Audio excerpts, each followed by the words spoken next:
Ahlan wa sahlan mtazamaji, natumai ubuheri wa afya popote pale unapotegea runinga ya NTV. Mtazamaji, kama ilivyo ada, na kupata taswira ya maambukizi ya COVID-19 nchini katika muda wa saa 24 na takwimu za jumla. Hii leo Wizara ya Afya imeweka wazi kuwa kuna visa vipya 278 vya homa ya corona na kupelekea idadi jumla ya maambukizi nchini kuwa 9726, huku jumla ya waliopona wakiwa 2832 baada ya watu wengine 99 kuruhusiwa kwenda nyumbani. Wakati huo huo, watu wengine watatu wamefariki katika muda wa saa 24 na kupelekea idadi ya waliofariki nchini kutokana na homa ya corona kufika watu 184. Mtazamaji, ndivyo hali ilivyo kuhusu maambukizi ya COVID-19. Lakini sasa tupate vipasho vya makubwa katika taarifa ya leo. Maaskari wametukuta hapa hivi wakatuambia kwamba kama hamtapomoa tutawachomba pamoja na hizi manyumba zenu. Zaidi ya familia 400 zalazimika kuhama msituni Mau huko Nakuru baada ya serikali kutangaza bomoa vijijini.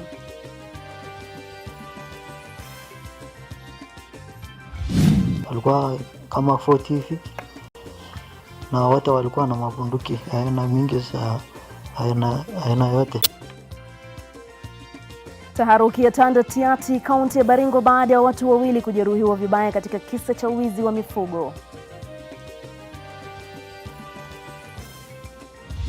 Mimi naona heri kula mgoka kulipo kuvuta ule unga. Wale wa kuvuta unga huwa amejisahau sana kuliko mtu wa mgoka. Waraibu wa kuchana matawi mogoka waleta kizungumkuti katika vita vya kupambana na corona Kwale. We have now lost 3 new fatalities to the disease, bringing our total fatality to 184, and our deepest condolences to the family and friends of the deceased. Na corona ya chacha maambukizi mapya 278 huku serikali ikijivunia kupona kwa takriban wagonjwa 100. Mbashara kutoka jumba la Nation. Hii ni NTV Jioni na Nuru Abdulaziz. Karibu sana mtazamaji, andamana nasi hadi tamati. Mwenzangu wa ishara ni David Agondoa. Tukianza taarifa zetu, zaidi ya familia 400 za Mau Mariashoni zimekuwa zikihamishwa kutoka makwao kwa wiki mmoja sasa. Maafisa wa ulinzi wa misitu walifika eneo hilo na kuanza kutimua watu kutoka jamii ya Ogiek ambao walikuwa wameanza kuingia msituni. Zaidi ya maskota 5000 wanalengwa kuondoka msituni.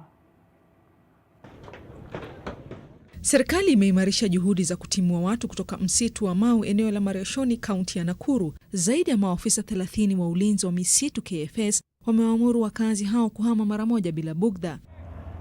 Lakini maafisa hao waliwafuata waliokuwa wakihama na kuchoma nyumba zao pindi wakiondoka. Baadaye maafisa wa KFS walielekea sehemu za Kaprok na Sachangwan na kuwataka wenye biashara kuondoka mara moja. Jamii ya Ogiek ilikuwa imegeuza eneo hilo kwa mashamba ya mahindi, viazi na malisho ya mifugo. Vincent Langat anasema ameishi Mariashoni tangu mwaka 1997. Maaskari wametukuta hapa hivi wakatuambia kwamba kama hamtapomoa tutawachomba pamoja na hizi manyumba zenu. Lakini hapo sisi tukaanza sasa kupomoa. Na wakakuja akachoma manyumba. Watoto wanalala barabarani na mvua ndio hiyo. Hii Kenya ni nchi yetu. Nataka tufanye namna gani? Lakini baadhi ya wakazi wanaiomba serikali kuwapa muda zaidi ili waweze kuhama. Kuna notice ya 3 days. Hatujawahi kusikia kwa sababu sheria ya nchi ni notice ya 90 days. 90 days in 3 months. Watu wachipange mahali wanaenda. Tumekaa for more than 20 years. Sasa tunaenda wapi? Baadhi ya waliotimuliwa walilazimika kugawa mifugo wao kwa jamaa zao na majirani huku wakitafuta makao mbadala. Aidha, wanalilia serikali kwa ruhusu kuvuna walichopanda eneo hilo kabla ya kuhama. It is the government which brought us here. So which this other government comes to illegalize what the previous government legalized. Secondly, where is the boundary of this cut line? Where is the forest? Takriban watu 1326 wa Ogiek wamepewa makao mpya na serikali na kuacha watu 4000 wanaosubiri kupewa makao kuambatana na uamuzi wa mahakama mjini Arusha. Rozongoi, NTV.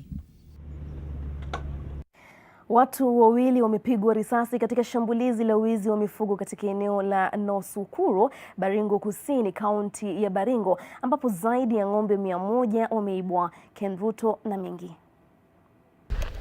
Licha ya operesheni inaendelea eneo bunge la Tiati hapa Baringo katika kukabiliana na kero ya wizi wa mifugo, wahuni walivamia vijiji na kuwajeruhi vibaya watu wawili kwa kuwapiga risasi.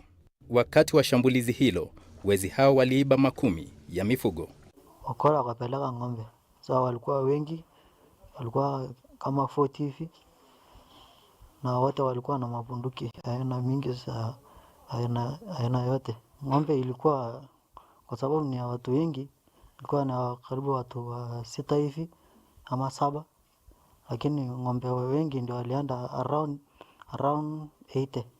Inaaminika kwamba wezi hao wanapata ujasiri kwa kufanya shambulizi kutokana na hali kwamba kambi ya polisi wa kitengo cha kukabiliana na wizi wa mifugo ilifurika baada ya ziwa Baringo kufunja kingo zake kutokana na mvua kubwa inayonyesha.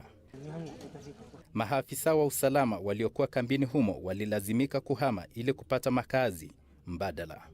Waliojeruhiwa wamelazwa katika hospitali ya rufaa ya Kabarnet, huku juhudi za kuwasaka wahusika zikiendelea ili kuwakomboa mifugo walioibiwa.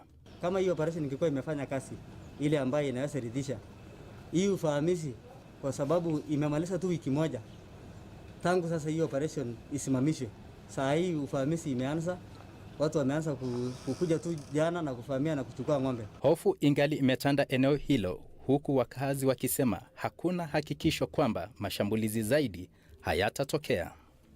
Kaunti ya Baringo imekuwa ikiripoti visa vya wizi wa mifugo mara kwa mara, na vilio vya wakazi vimeangukia sikio la kufa upande wa serikali. Ken Ruto, NTV, Baringo. Kwengineko, serikali leo imethibitisha kuwekwa kwa mhudumu wa afya aliyelazwa katika chumba cha wagonjwa mahututi kutokana na ugonjwa wa COVID-19. Aidha, chama cha madaktari nchini KMPDU kimetofautiana na serikali kikidai kwamba kuna wauguzi wawili waliofariki kutokana na ugonjwa huo. Haya yanajiri siku moja tu baada ya daktari mmoja kupoteza maisha kutokana na janga hili. Kevin Mutai ana maelezo zaidi kutoka Kwale.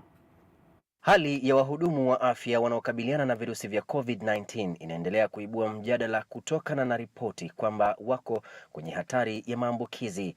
Chama cha madaktari nchini KMPDU kinasema kwamba wauguzi wengine wawili wamefariki kutokana na ugonjwa huo, lakini serikali imetofautiana na kauli hiyo, ikisema kwamba anayeuguza amelazwa hospitalini katika hali mahututi. Yes, I'm aware of one healthcare worker who is now critically ill. But the doctors and the nurses are doing everything possible, and we hope we'll have a good outcome. Going further, as the numbers rise, of course, the number of healthcare workers that will be exposed will equally rise. Pia, wauguzi wanalalamikia kucheleweshwa kwa bima ya afya walioahidiwa na serikali. We are putting in place measures to ensure that any healthcare worker who may actually be afflicted and may succumb to this disease is also protected, and particularly their family members who remain behind are protected. Wizara ya Afya inasema kwa sasa Wakenya 9726 wana virusi vya corona, huku idadi jumla ya watu 2832 wamepona. Idadi ya watu waliofariki sasa imefika 184 baada ya watu watatu kupoteza maisha leo. 278 people have tested positive for the virus, bringing the total number of cases in the country to 9,726. And this has been from a sample size of 1,403 that has been run over the last 24 hours. Wagonjwa wote walioambukizwa COVID-19 katika kaunti ya Kwale wamepona, huku 9 pekee wakitengwa nyumbani kwa matibabu zaidi. Na tumeanzisha mafunzo kwa machifu na manaibu wao na ward administrators pamoja na village, ili zile kesi zote ya home based care iweze kutambuliwa na wao waweze kuwa na uwezo wa kutusaidia mpaka kwa contact tracing. Therefore, it is important and absolutely necessary that we continue adhering. And it is important to note that even as we continue de-escalating, even as we open our boundaries as we have, as His Excellency the President was able to do, there's a likelihood of transporting the virus from one county to another. Mutai, NTV, And this is bound katika kaunti ya Kwale. Therefore, it is important and absolutely necessary. Na tukisonga mbele, Kenya imejiunga na mataifa mengine kuadhimisha siku ya kimataifa ya idadi ya watu ulimwenguni, ambapo kadhia ya mimba za mapema imetajwa kuwa kikwazo kikuu cha kuangamiza umaskini duniani. Helen Aura na mengi zaidi. Janga la korona limefichua mengi ambayo kwa siku nyingi yalikuwa yamejificha upenuni. Licha ya kampeni za muda mrefu za kupinga dhulma za kijinsia, janga la korona limeshadidisha visa hivyo pamoja na kupelekea ongezeko la mimba za mapema miongoni mwa wasichana wadogo. The pandemic is hitting already marginalized communities, and it is distinctive impact on the women and girls in our Republic of Kenya. And it possesses risks that society is threatened to step back as we keep growing. Kulingana na Wizara ya Afya, 26% ya wasichana kutoka familia zisizojiweza wako katika hatari ya kupata mimba, huku 10% ya wasichana kutoka familia zinazojiweza wakikabiliwa na hatari hiyo. Wasichana hao pia wanakabiliwa na changamoto za kutoweza kupata matibabu kwa urahisi. Hii imechangia uwepo wa kushika mimba unaohatarisha maisha yao pakubwa. About a third of girls in some countries report that their first sexual encounter was coerced. Teenage pregnancies often present with medical complications. Adolescent mothers face higher risks of eclampsia, systemic infections, and puerperal endometritis. Nasi mimba za mapema tu zinazoongezeka, lakini pia visa vya ukeketaji. Hili linaonekana kuiumiza kichwa serikali. The situation has increased slightly, and our message is even one pregnancy is a concern to the nation because it contributes to one's poverty. As it has been said here before, every time a girl gets pregnant, and years in schools are reduced, and it contributes towards the poverty of those families.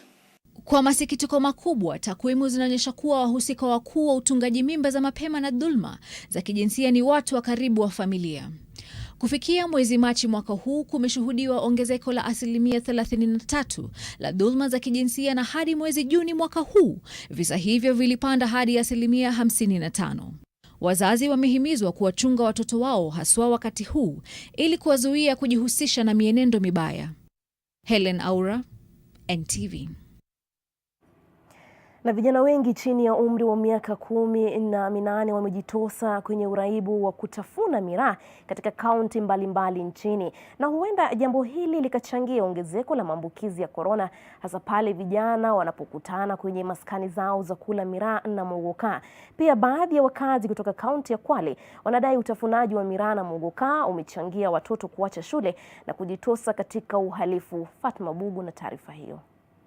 Wale wanashongaga, inaitwa kushonga miraa. Inaitwa nini? Tafadhali chukua kidogo, kaa mbali kidogo. Si lazima uwe kabisa karibu sana na yule mwingine. Si lazima, unaweza kaa kidogo na miraa itaingia tu vile kawaida yake. Mbali na kuhatarisha maisha yao nyakati hizi za ugonjwa wa korona, hususan kutozingatia sheria ya kukaa umbali wa mita 1.5, kuna dhana kwamba uraibu huu unapotosha wengi. Ni mmea mmoja ambao umekuja kuathiri vijana, na vijana wetu wameingia full kabisa. Tunasikitika kwa sababu ndani ya maisha yao kwenye miaka kama 45 watakuwa hawafai tena. Lakini vijana wana mtazamo upi? Lakini mimi naona heri kula mgoka kulipo kuvuta ule unga. Wale wa kuvuta unga wao amejisahau sana kuliko mtu mgoka. Hili ni eneo la Kwale, mojawapo ya kaunti ambako vijana wengi wamejitosa katika uraibu wa kutafuna mogoka na miraa. Tulikuta vijana hawa kwenye maskani yao. Inakufanya kuwa active, alafu akili yako pia inakuwa creative. unatunga vitu fast. Sasa kama venye mimi naendelea sasa hii hapa, mimi nasikia yani hata mtu ambaye anakuna mabiriani yake hapa simjali mimi. Yani nasikia yani niko mahali kwingine fresh yani. Lakini wahenga wanasema hakuna kizuri kikosacho dosari. Ukikuwa addicted sana, unaweza kuwa pia ukapotea kwenye mwelekeo wa kimaisha. Maana ukiamka wewe unafikiria tu steam tayari. Ukiamka unasikia steam tayari. Hata mambo mengine yanaenda kukupita. Wengine hawataki kazi nyingine. Mtu anakaa kwa bustani kutoka asubuhi mpaka jioni ni mugokaa. Kutokana na hali ngumu ya maisha, hasa baada ya wengi kupoteza kazi zao juu ya ugonjwa wa korona, baadhi yao wamechukua njia mbadala za kujitafutia pesa ili kununua miraa au mogokaa. Hii paka una pesa kwa kweli. Yaani manguo yameanikwa, mtu anaenda akaibe kwa sababu apate ile ya kupata mgokaa. Wazazi huwa na wakati mgumu kuwazuia wana wao kutafuta matawi haya, hasa wakihofia huenda uraibu huu ukawaletea maradhi kama korona nyumbani baada ya kutangamana na wenzao maskanini. Kula hapa kwako mbele ya macho yako hawezi kula, lakini atakwenda kujificha huko, wewe ukija unamuona tu yuko sawa. Tangu kuondolewa kwa makataa ya kuingia na kutoka katika kaunti za Mombasa na Nairobi, biashara hii inatazamiwa kuimarika. Lakini ni jukumu la kila mmoja kuhakikisha anafuata kanuni za Wizara ya Afya ili kuzuia maambukizi ya COVID-19. Fatma Bugu, NTV, kaunti ya Mombasa.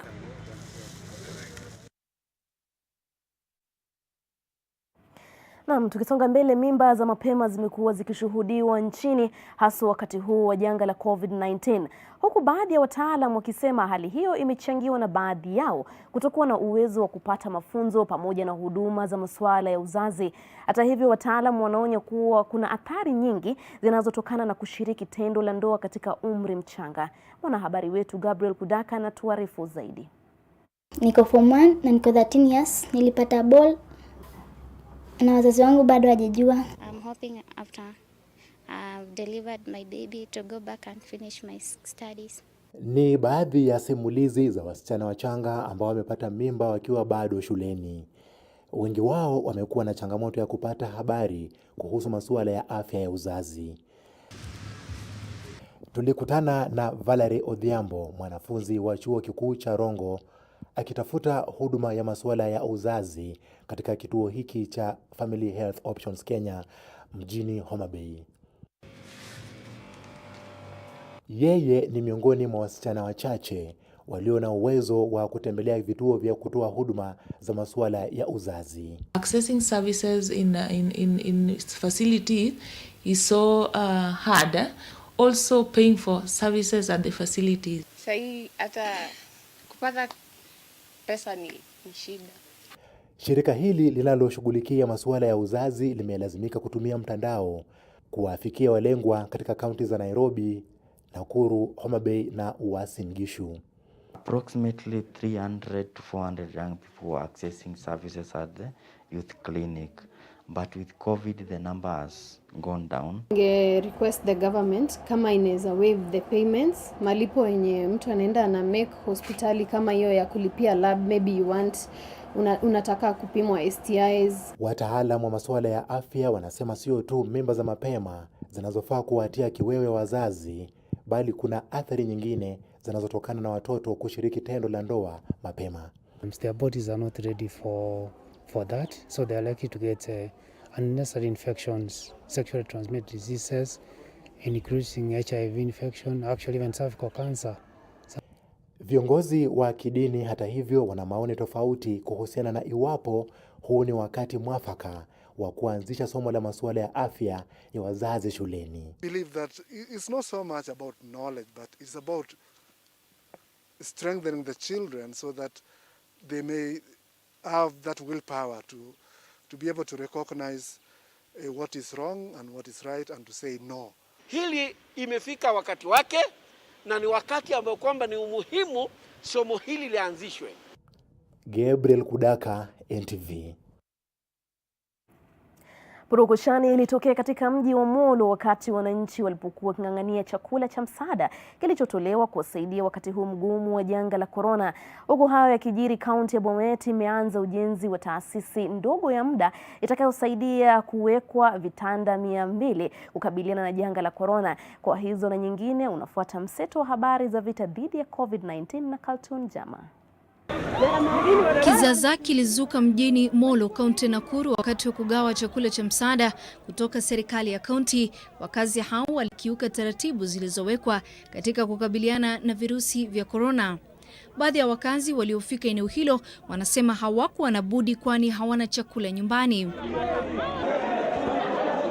Serikali ya kaunti ilijitetea kwa kusema ilishindwa kuwadhibiti wakazi waliotarajiwa kupokea chakula hicho wakati wa kuwagawia wakazi waliofika, ikizingatiwa kwamba hakikuwa kinatosha. Haya yanajiri siku moja tu baada ya watu 17 kutoka shule ya St. Andrews huko Molo kupatikana na virusi vya korona. Huku Mombasa ikiendelea kurekodi visa vingi vya COVID-19, serikali ya kaunti hiyo inaendelea kuweka mikakati ya kupambana na janga la korona. Hospitali kuu ya Mombasa Makadara imepokea vifaa vya kujikinga korona, yani PPEs, zenye thamani ya shilingi milioni 8.5 kutoka kwa benki ya Equity, zitakazosaidia wahudumu kutoa huduma bora kwa wagonjwa pamoja na kuhakikisha usalama wao. Takriban wahudumu wa afya 45 wameathirika na ugonjwa wa COVID. Pia serikali ya kaunti inapania kuongeza idadi ya vitanda hasa katika chumba cha wagonjwa mahututi. Na katika kaunti ya Nyandarua, wapangaji katika jumba la makazi la Parkways.com eneo la Ndunyu, Njeru, Kinangop wana sababu ya kutabasamu kwa mwezi mmoja zaidi baada ya mwenye nyumba Michael Munene kuamua kwamba hawatalipa kodi hadi mwezi Septemba. Munene ambaye anamiliki nyumba 36 anasema kutokana na hali ngumu ya maisha na baadhi ya wapangaji kupoteza nafasi za ajira, amewaondolea kodi kutoka mwezi Machi hadi Agosti. Aidha, anasema anatarajia kwamba hali itaimarika kufikia Septemba baada ya masharti ya usafiri kuondolewa. Kaunti ya Bomet imejiandaa vilivyo kujenga hospitali ndogo ya muda eneo la Koiwa ambayo itakuwa na nafasi za kuwekwa vitanda 200 ili kukabiliana na janga la korona. Vitanda vingine 100 vimetengwa kwa minajili ya hospitali zingine. Gavana Hilary Barchok anasema serikali ya kaunti hiyo ina vifaa vyote vya kushughulikia wagonjwa wa korona. Wakati huo huo, zaidi ya barakoa 900,000 zimetolewa kwa wakazi wa eneo hilo kama njia mojawapo kudhibiti maambukizi zaidi ya homa ya COVID. Huku hospitali kadhaa zikiendelea kukabiliana na changamoto za uhaba wa damu, hasa wakati huu wa janga la korona humu nchini, zaidi ya vijana 100 kutoka eneo la Bumula, kaunti ya Bungoma, wamejitokeza na kutoa damu. Daktari Anthony Mabonga amewataka wakazi zaidi kujitokeza kusaidia mamilioni ya Wakenya ambao wana changamoto ya kupata damu, hasa kina mama wajawazito. Wakati huo huo, wazazi wametakiwa kuwa makini kuhusu watoto wa kike kuzuia mimba za mapema. Na wanawake eneo la Magarini, kaunti Kilifi, wameomba chakula zaidi cha msaada wakati huu mgumu wa janga la korona. Wakazi wengine kutoka Magarini wameathiriwa pakubwa kwani sehemu mbalimbali za kazi ambazo walikuwa wanategemea zimefungwa. Katibu wa chama cha Sauti ya Kinamama Magarini, Bibian Salim, amesema walioathirika zaidi ni kinamama na watoto. Bibian anasema hali hii imechangia kuongezeka kwa mimba za mapema kwani wasichana wanashiriki ngono ili kujikimu kimaisha. Kaltun Jama, NTV. Nitaangazia tu baadhi ya maoni hapa. Liz Njeri anasema Kikenya mnacheza, watu wanaumia na korona, wengine huku ni kubomoa. Naye Alumasa Jackson anasema muda walipewa na serikali tangu mwaka uliopita, walikuwa wakingoja muda zaidi kutoka kwa serikali, watangoja sana. Naye Pablo Lori anasema Kenya ni nchi ambayo mnyonge hana haki, pole sana ndugu. Na Robert Siahi anasema mtoto wa kike pia ajifunze kusema hapana au ataendelea kutumiwa vibaya. Mtazamaji, ni baadhi ya maoni yenu, nitaendelea tu kuangazia baadhi tu tukiendelea na taarifa zetu, lakini kwanza tuende mapumzikoni, nitarejea na taarifa zaidi.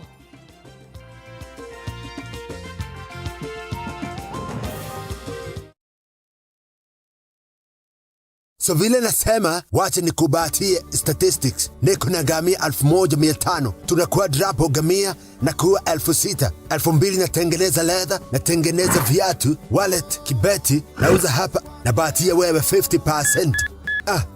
Wacha niweke credit nikupigie. Namna gani wewe? Hii mambo ya kuishiwa na credit kila saa. Come on.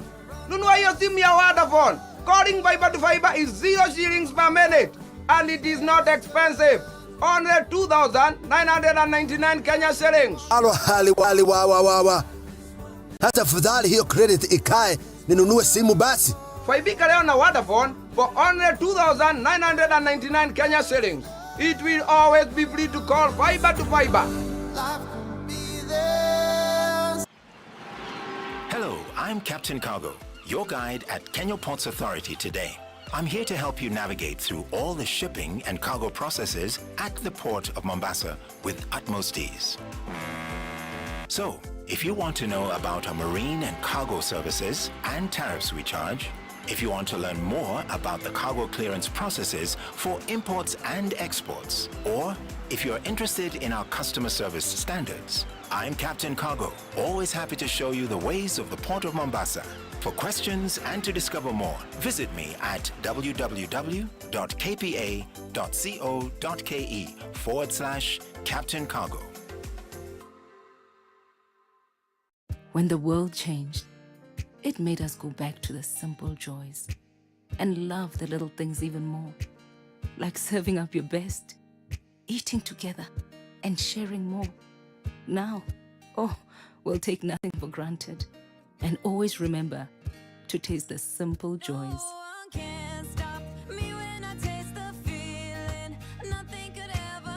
Coca-Cola, taste the simple joys.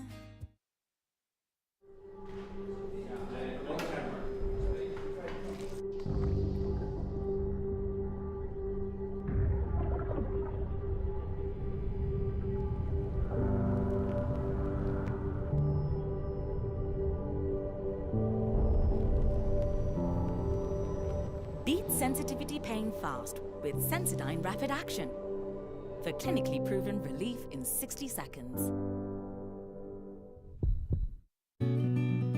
I help women find independence by training them in fish farming. It's tough on my back, joints, and can cause headaches. Panadol Extra relieves multiple types of pain. Panadol Extra, now with new Optizorb technology, to fight multiple tough pains with 3 times more pain-relieving medicine in the first 30 minutes when you need it most.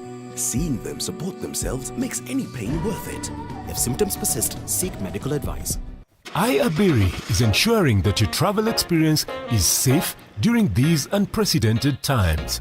Our network of over 40 bus companies has committed to maintaining highest standards of sanitation, providing water or sanitizers, checking all passengers' temperatures, and sterilizing waiting bays and buses frequently.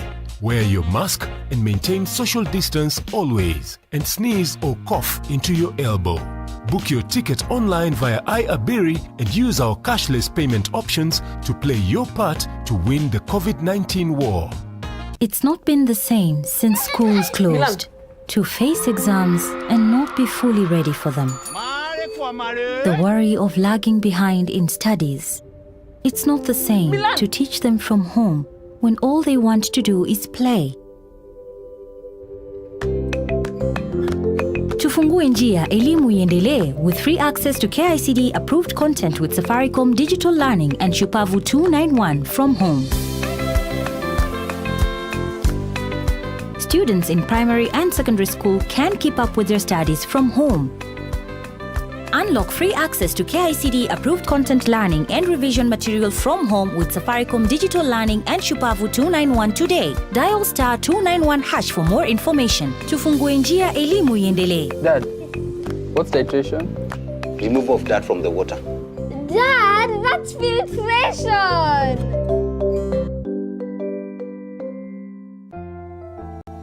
We all are looking for products to protect ourselves from viruses, But not all products protect us. Did you know that using Dettol soap and water protects against viruses? Many viruses are surrounded by an envelope with receptors that enable them to enter a human cell and cause infection. Dettol soap destroys the outer layer of the virus and effectively removes it. Protect your family from the spread of viruses with Dettol. Dettol cleans and is now tested and proven to be effective against COVID-19 virus. This has been Medivax for Dettol.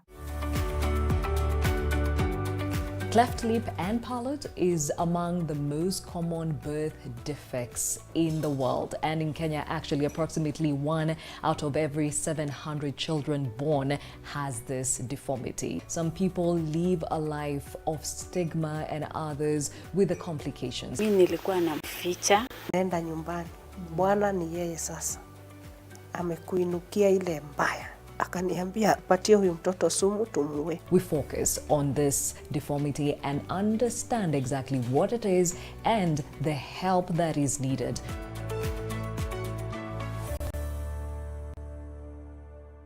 Victory Gardens Kitengela by Optivan.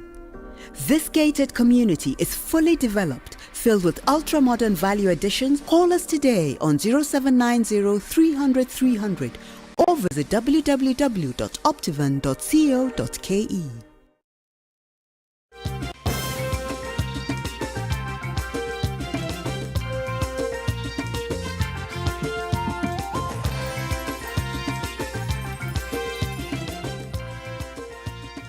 Karibu tena mtazamaji. Polisi katika kituo cha Kilimani wamedhibitisha kuwa wamepokea ripoti ya kunajisiwa kwa mgonjwa mmoja katika hospitali ya Coptic iliyoko katika barabara kuu ya Ngong jijini Nairobi. Taarifa za kisa hicho kinachodaiwa kutokea katika wodi ya wagonjwa wanaopokea matibabu ya saratani ziliangaziwa katika mitandao ya kijamii pia. Inadaiwa mgonjwa huyo alipewa dawa za kupoteza fahamu na watu wanaoshukiwa kuwa wahudumu wa afya katika hospitali hiyo. Mgonjwa huyo sasa anadai kuwa alinajisiwa.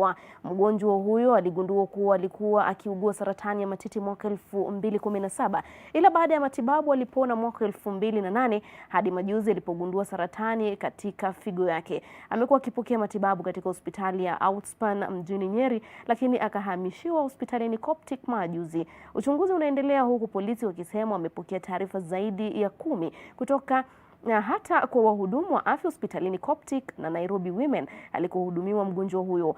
NTV imepokea thibitisho kutoka kwa hospitali ya Nairobi Women kuwa walihudumia mgonjwa huyo.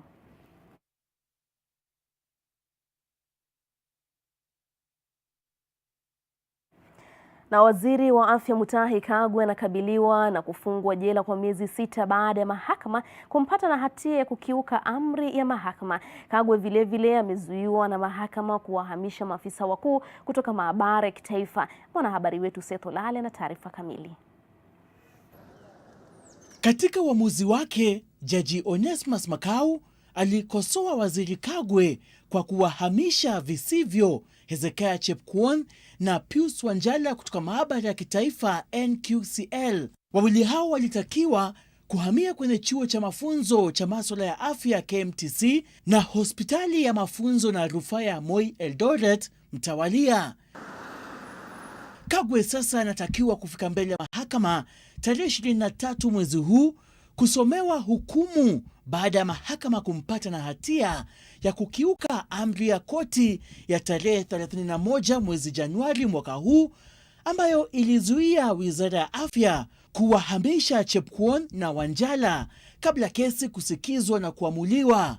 Kwa kutojumuisha katika uamuzi wake bodi ya maabara ya kitaifa NQCL ambayo ni mwajiri wa madaktari hao wawili, Waziri Kagwe amelalamikia jinsi baadhi ya wafanyikazi katika wizara hiyo wamedinda kuhamishwa ama kujiuzulu licha ya kutimiza umri wa kustaafu. As for the issue of transfer, that's normal. You work for KTN Mombasa. You can be, you work for NTV.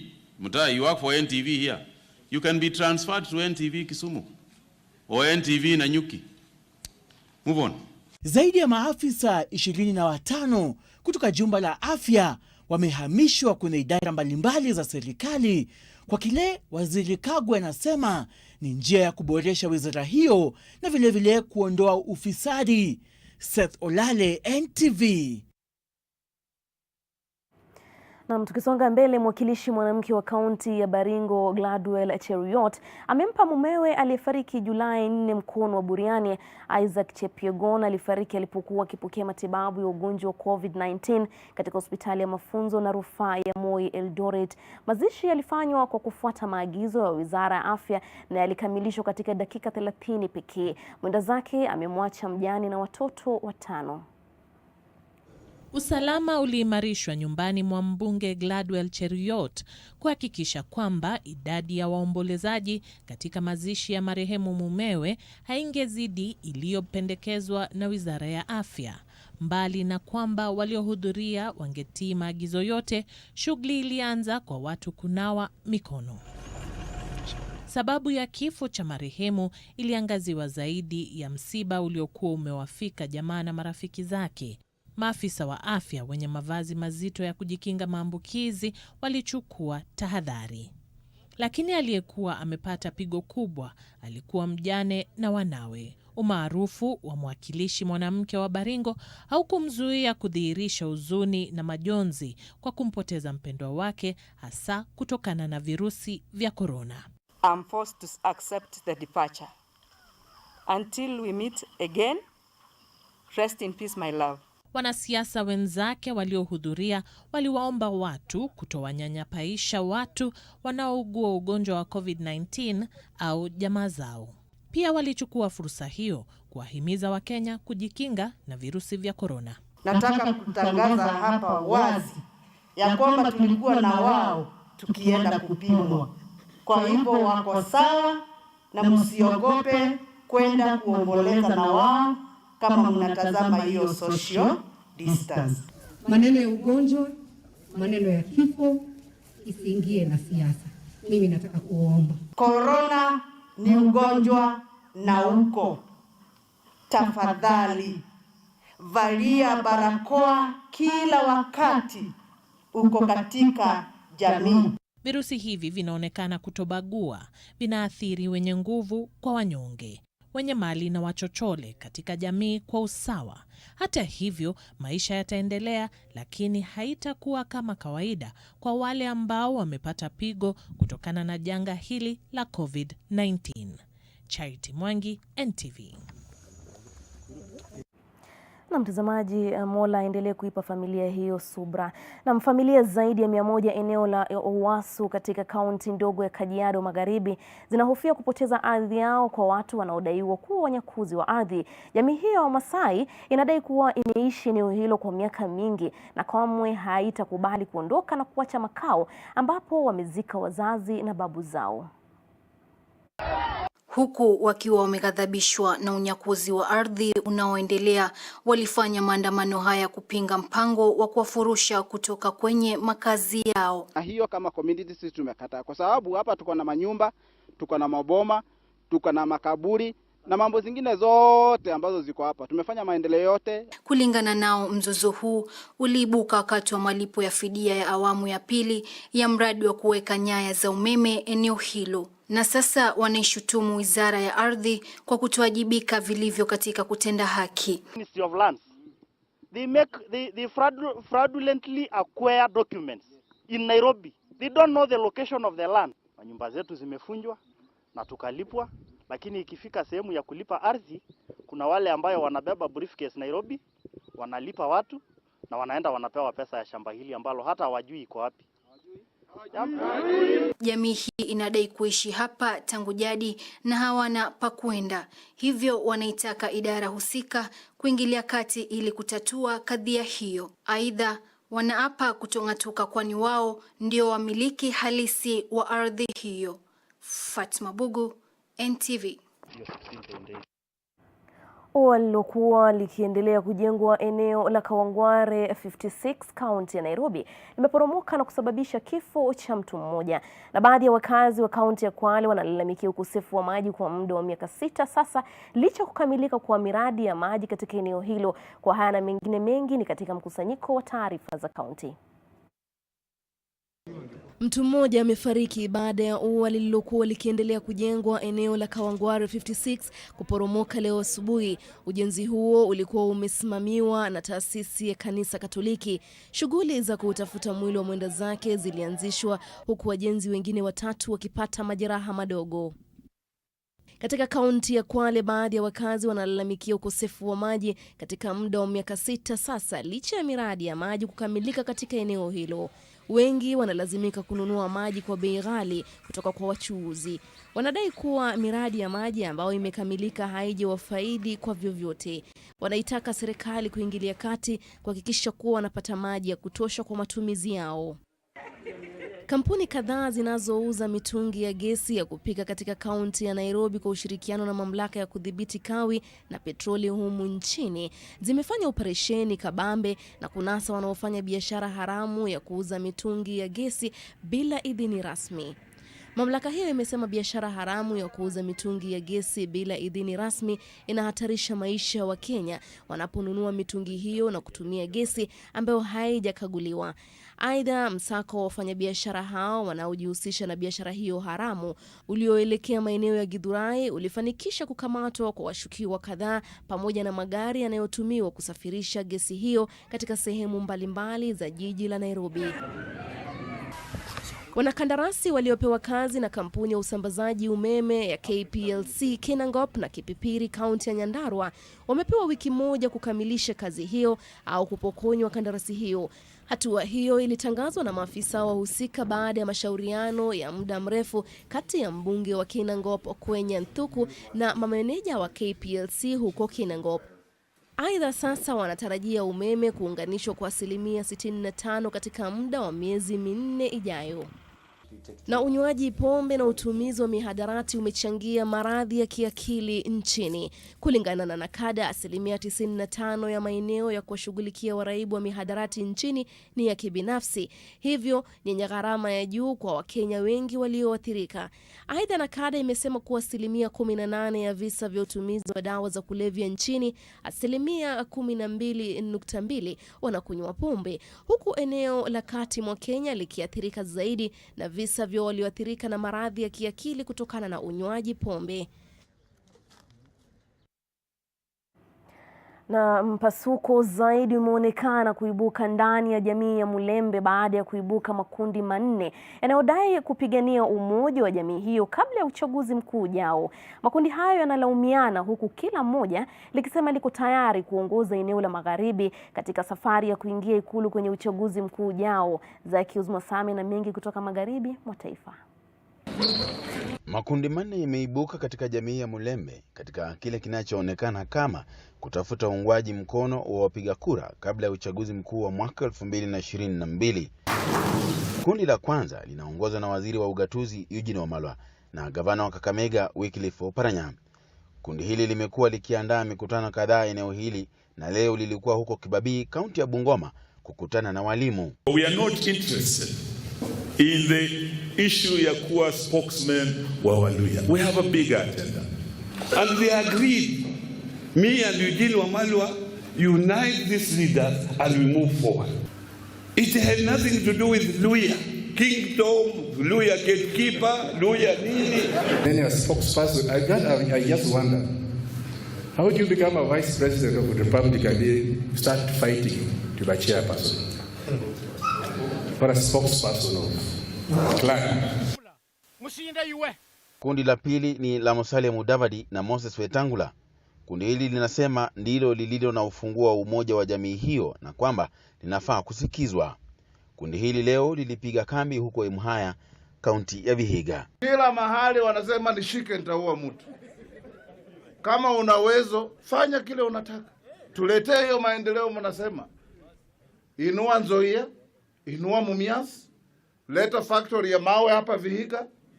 Tuletee maji. Western Province, with the second largest number of people in this republic according to the last census, for 57 years. Mumebeba wengine. Kundi la tatu ni la viongozi chipukizi kutoka magharibi mwa Kenya. Seneta wa Kakamega Cleophas Malala na katibu mkuu wa ODM Edwin Sifuna ndio manahodha wa kundi hili. Sifuna na Malala wanayalaumu makundi haya mengine kwa kile wanachosema ni kutohusisha washikadau wote katika kufanya maamuzi kuhusu masuala yanayoathiri wakazi wa eneo zima la Magharibi. Kulikuwa na mkutano nyumbani kwa Seneta Malala huko Milimani mjini Kakamega. Timsali akisimama, Eugene anakasirika. Eugene akisimama, Oparanya anakasirika. Sisi tumesema hatutaoneana uwivu. We shall support every emerging youth. Kama Sifuna anajiweza kama SG, tutasimama na yeye. Mtapotea iwapo hamtahusisha vijana katika maamuzi ya mkoa wa Magharibi. Kundi la 4 ni la viongozi wanaunga mkono azma ya naibu wa Rais William Ruto. Hao waliandaa mkutano nyumbani kwake mbunge wa Webuye Magharibi Dani Wanyama. Ndugu zetu Wetangula, ndugu yetu Eugene, ndugu yetu Oparanya wakuje tuende pamoja kwa huyu ndugu yetu, tutembee na yeye, alafu pale mbele tutaona kwamba tunaweza pata uongozi. It is not enough kuanza kusema sisi tutabeba kura ya Waluya, wengine wakiwa huku na wengine wakiwa huku. Hiyo mgawanyiko ndio inaumiza watu kutoka sehemu hii ya Western Region. BBI will bring people together. Masuko huu wa viongozi unaonekana kuiweka jamii ya Mulembe katika njia panda, wakati taifa linajitayarisha kwa mchakato wa marekebisho ya katiba kupitia mavuli wa BBI. Zakius Masame, NTV. Na mtazamaji, tunatamatisha awamu ya pili ya NTV jioni. Caleb Chaura anasema jamani, tushikane mikono na tufuate maagizo, COVID-19 si mzaha. Na Ibaska Redondo anasema serikali inafaa pia kujali masuala yao, kwani bomoa kisha watakwenda wapi? Na Mboga Duncan anasema wazazi wawajibike sasa, atuache kulaumu walimu wasichana wakipata mimba. Mtazamaji, narejea na taarifa zaidi.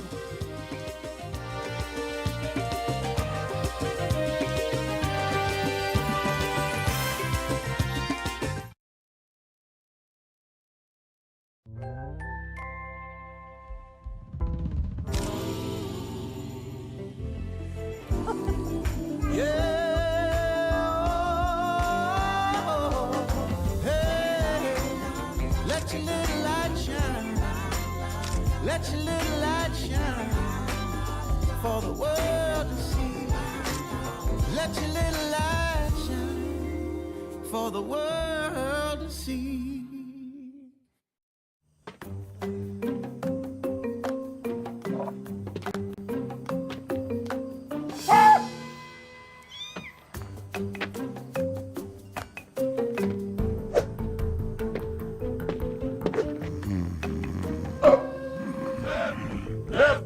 Mikono juu.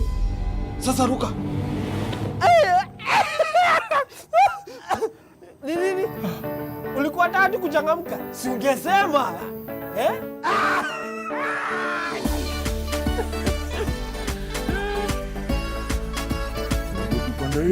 Changamkia vipindi vipendavyo, vichekesho, muziki, habari za uteneti na mengine mengi. Jione YouTube na Tenbo. Dial *544# and select YouTube.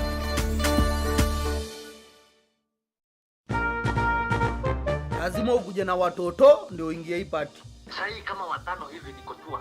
Kuna watoto 5? Wako leti saa hizi tu ni kuoga tu na kutoka. Sawa basi, wewe harakisha.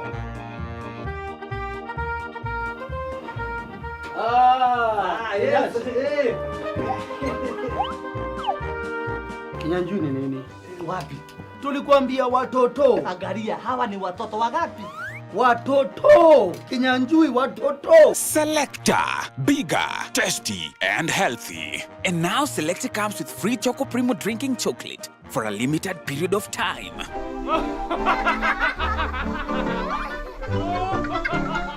The Aerial Guarantee.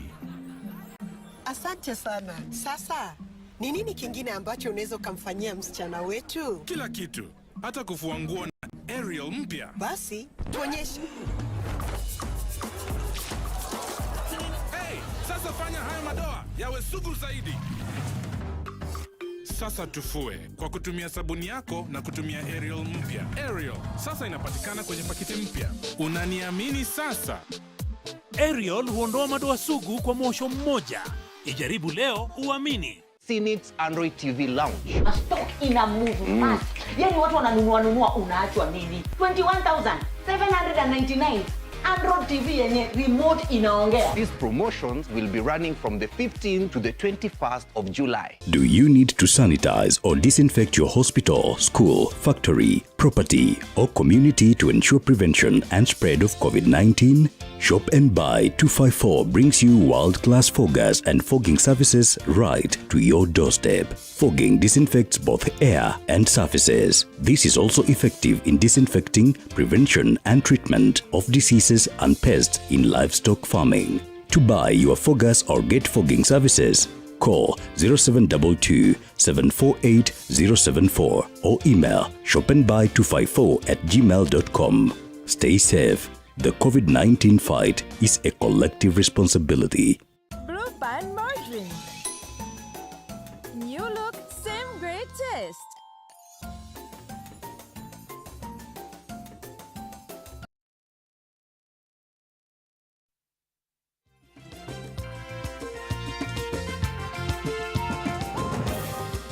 Na karibu tena mtazamaji, na shukran sana kwa kuendelea kuwa nasi. Kampuni ya bima ya Britam imepewa zabuni ya mamlaka ya malipo ya ustaafu RBA kutoa huduma za bima kwa afya kwa wafanyakazi kwa kipindi cha miaka miwili kuanzia Julai mosi mwaka huu hadi mwaka 2022. Mamlaka ya RBA ilitoa zabuni hiyo ya shilingi milioni 7 kwa Britam baada ya kutathmini maombi kutoka kwa kampuni kadhaa. Bima hiyo itawasimamia kiafya wakurugenzi wa RBA, wafanyakazi wa mamlaka na familia zao. Afisa mkuu wa RBA Nzomo Mutuku alitoa changamoto kwa kampuni ya Britam kuwekeza zaidi katika teknolojia na ubuni ili kuboresha huduma zao kwa wateja, hasa nyakati hizi za COVID-19. Hafla ya kutoa hati za zabuni hiyo ilifanywa katika ofisi za RBA Rahmatullah Towers, Nairobi.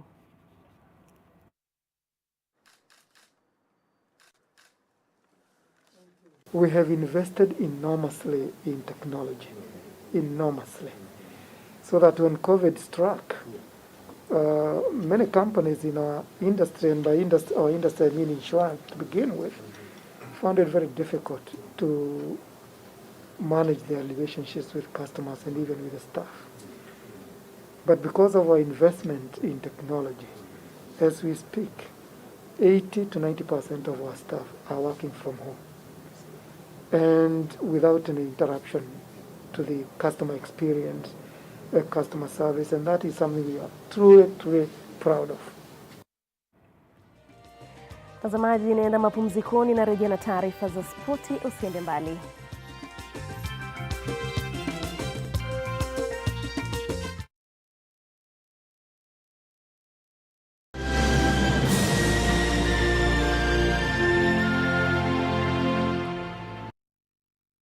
Disinfect and protect your home with Jik. Jik kills 99.9% of illness-causing germs. Disinfect floors, kitchen and bathroom surfaces, and wash white clothes, towels, and dishcloths with Jik bleach. Just Jik it.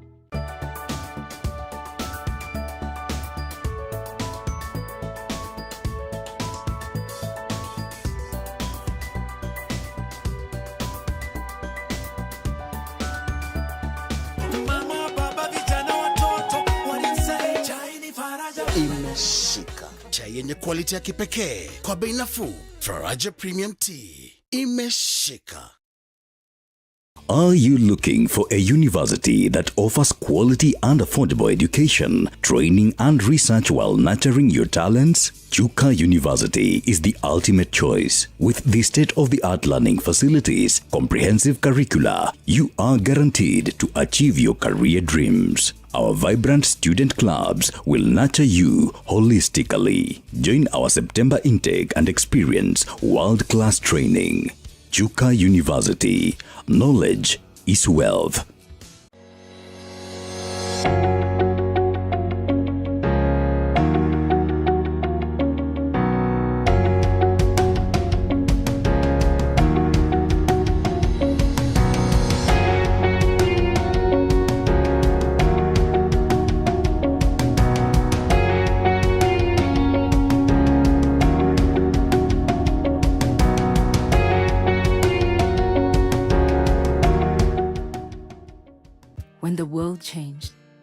It made us go back to the simple joys and love the little things even more, like serving up your best, eating together, and sharing more.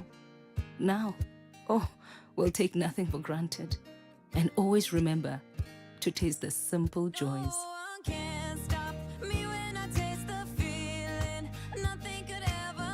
Coca-Cola. Taste the simple joys.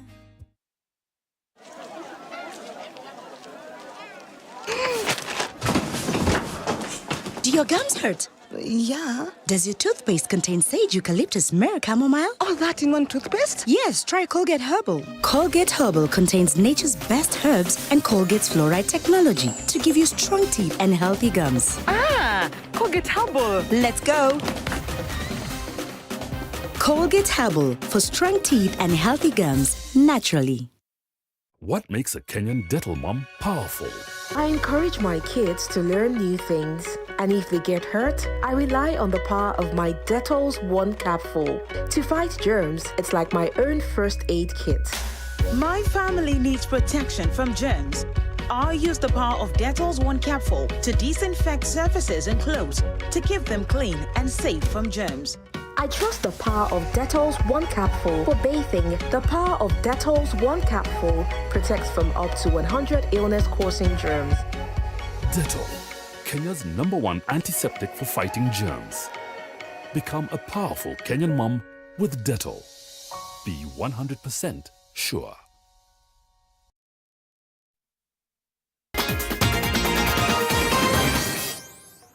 Na kwenye taarifa za spoti, baada ya kusimamishwa kwa muda shughuli za ujenzi na ukarabati wa viwanja vya michezo katika eneo la kaskazini mwa bonde la Ufa umerejelewa. Ripota wetu Steve Ketera alitembelea baadhi ya viwanja hivyo na kutuandalia taarifa ifuatayo. Katika mji wa Kapsabet, kaunti ya Nandi, awamu ya pili ya ujenzi wa kituo cha michezo cha Eliud Kipchoge karibu inakamilika. Kituo hiki ambacho kinajengwa na serikali ya kaunti ya Nandi kinatarajiwa kutumika kama kambi ya mazoezi kwa wanariadha wa humu nchini na hata wa kigeni watakaokuwa wakifanya mazoezi katika eneo hili. Tunaweza kusema track imekamilika. Ukiangalia, ukitazama kwa pitch, nyasi imeweza kupandwa. Mambo ambayo yamebaki ni chache sana. Ni kujenga pavilions pale na kujenga mahali pa kuchange ama washrooms. Aidha, kituo hiki kitakuwa na afisi za shirikisho la riadha nchini na halmashauri ya kupambana na dawa marufuku miongoni mwa sehemu zingine. Self-contained rooms for our athletes when they will be in camp. So far we have 32 that are almost ready, but our plan is to have a 200-bed capacity. We also intend to put up in our phase 3 to be able to put up a swimming pool.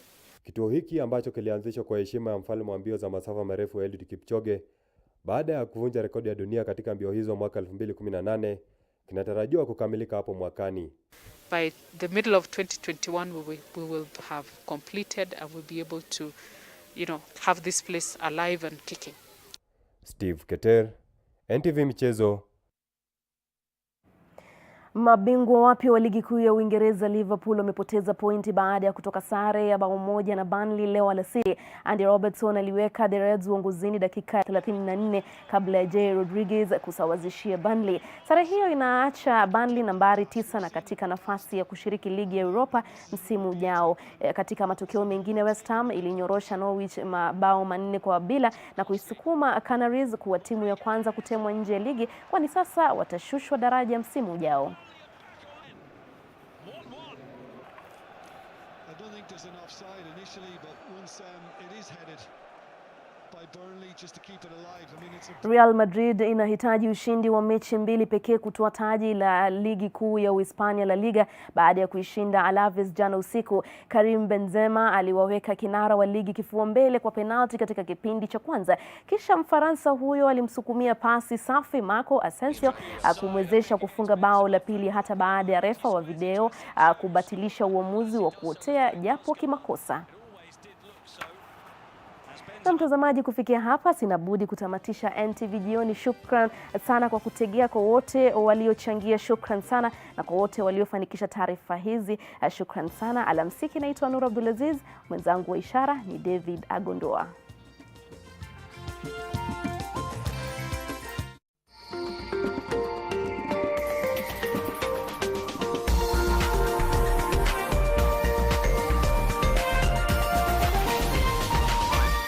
This is NTV.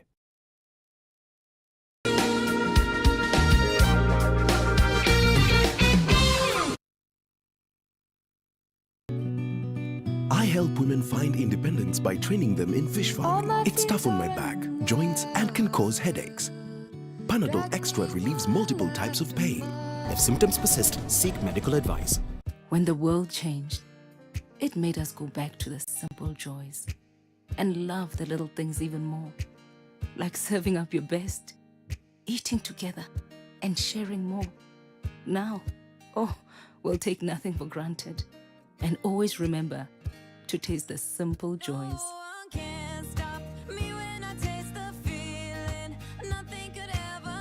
Coca-Cola. Taste the simple joys. Explorers of the night, wale wase wa kuhustle usiku, kustreama movies, music mix diehards, and gaming fanatics. We've heard you. It is now your time to fly your flag high. Do what you love, mpaka che na Telkom. Join Usiku Sako with Telkom night bundles that allow you rule the night at prices you love. Join our tribe, Usiku Sako Squad. Just dial *544# from your Telkom line and select the night bundle of your dreams. You are the legend the night needs.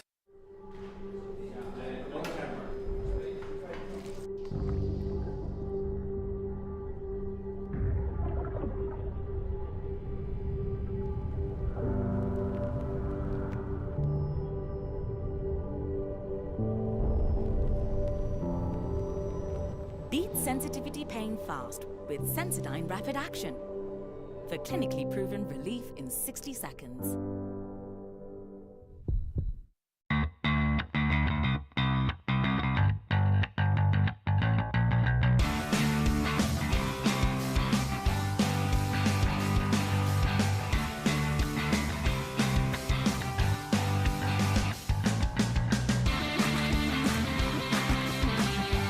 You save by not having to use multiple products. And you only rinse once. For a laundry soap that can help save you time, water, and money, try Whitewash Extra. Brand power, helping you buy better.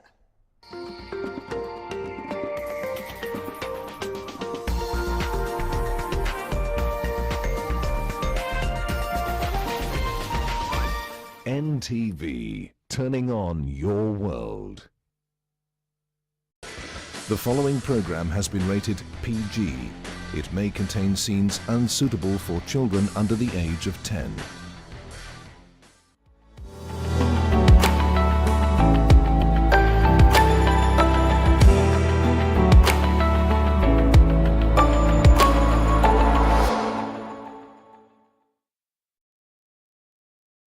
Hi there, welcome to Unscripted with me, Grace. Thank you for making time for us. Today, our conversation is a sensitive one, but a very real one. And the story is about addiction, or at least a conversation today. And a quote I found says, "Never underestimate the strength of a recovering addict. They've walked roads you couldn't imagine." And today's guest, as she shares her story, it will sound almost like it's off a movie script. But that is her story. And she's here to share with us her journey to recovery. So I hope you will be empathetic, you will stay there and listen to it, and hopefully learn a thing or two. I know I will. So let's begin the show. Welcome to Unscripted.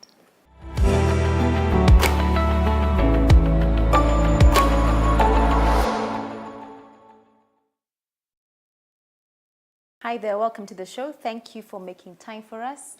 With me is a special guest, Carol. Thank you for coming on the show. Thank you for having me. In the midst of all that's happening and maintaining social distance, how are you doing in this season? Not so good, not so bad. Yeah. But I'm hanging in there. As we all have to. Yeah, I guess, yeah. This season.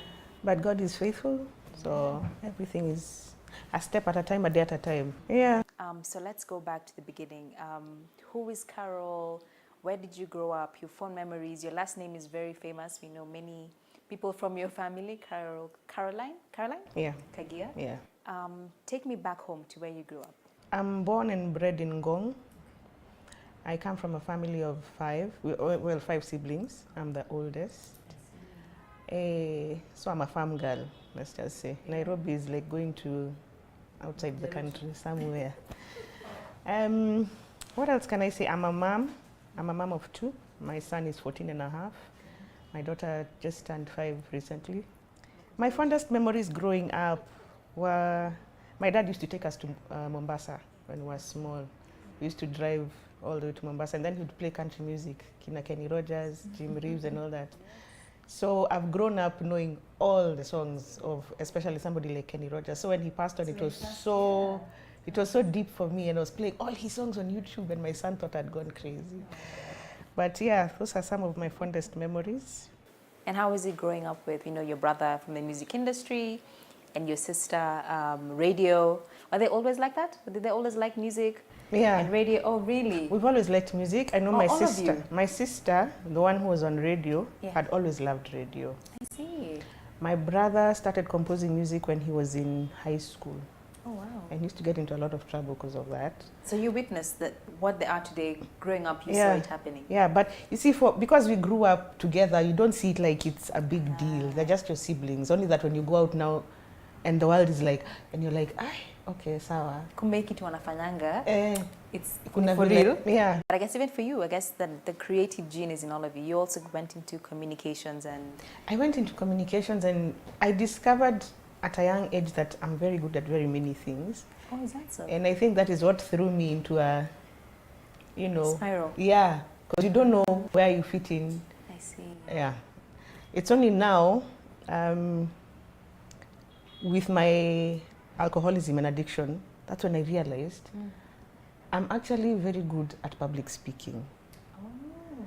And you didn't know this before? I didn't know. I see. Because I couldn't even stand in front of a crowd and You were speak. shy? I was shy and my legs would just give way. You said you've battled alcoholism and addiction, yet you grew up in a very strict Christian home, so to speak. Yeah. How was it growing up in that setting, and then addiction? How did that happen? How do you marry the two? On Sundays, my dad used to take us out after church. There was a place called Shade in Karen. Yes. And I would always wander into the bar. Yeah, the bar was dark. Even too. I was just, this place looks... Curious. I was very curious about it. But of course, I never touched alcohol. At some point, my parents were not saved. They're born again. So they used to store alcohol in the house. But I never touched. I was not interested. But did you see them consuming? No. Then, I don't know what happened. When I got to Form 5, culture shock. So I'm like, here I'm seeing guys who go smoking during break time and... Oh, wow. Casually, it was normal there. Yeah, I mean, please. I made friends with some girl who introduced me to cigarettes, and then I got into alcohol later. But cigarettes, I got addicted very fast. Because by the time I was finishing my A-levels, I was doing like up to 2 packets a day. And then alcohol, my first stint with alcohol was in Form 5. And it was a whole bottle of wine, 250 ml, 12%. Just in one sitting? I drank it and I didn't get high. And this is the first time you're having it? Yeah, this is the first time I'm taking alcohol. So your tolerance was just... high from the word go. So I remember this chick is the one who gave me that alcohol, and I went home and I took it. At night when everyone is dead asleep. In the house? So I consumed this whole bottle and I feel nothing, and I'm so disappointed. The following day I go and tell her, you chick, Kwani, what is this you gave me? You played me. You played me here. She tells me, then you have a problem. Clearly, a whole bottle, you felt nothing. I felt nothing. And the next time I drank now was in after we finished Form 6. I can't remember where I cheated my parents. I was going, maybe I told them I'm going for Kesha or something. Then now that was my first real stint with alcohol. So after that, I left the country. I went to East Asia, and I hated East Asia from the word go. Why? I don't know, there was just something I felt when I reached the airport. Just, this is not for you. This is not for me. And remember, here my parents have sacrificed for me to go. They've done a harambe, because it's their firstborn they're sending off. Oh no. So I quickly moved from beers, because now my tolerance was even higher. Now I was doing spirits. And so now even my cigarette intake went high. And then now that was my first place where I messed around with marijuana. And even before you left, during this time because you're still at home, right? Yeah. You were never discovered, the parents never... No, of course, they were angry. Like there was a time, a few weeks before I left for Malaysia, I went out with my cousins and my brothers. And I got so high. And my cousin is like, I won't even tell anybody. And he's the same guy who calls home the following day to say, Guy, your daughter is so drunk. So my parents were so angry. But it was never discussed. They thought maybe it's just a one-off. The way most parents think, it's a one-off. So I left for Malaysia, and things spiraled very fast. It got worse. It got worse.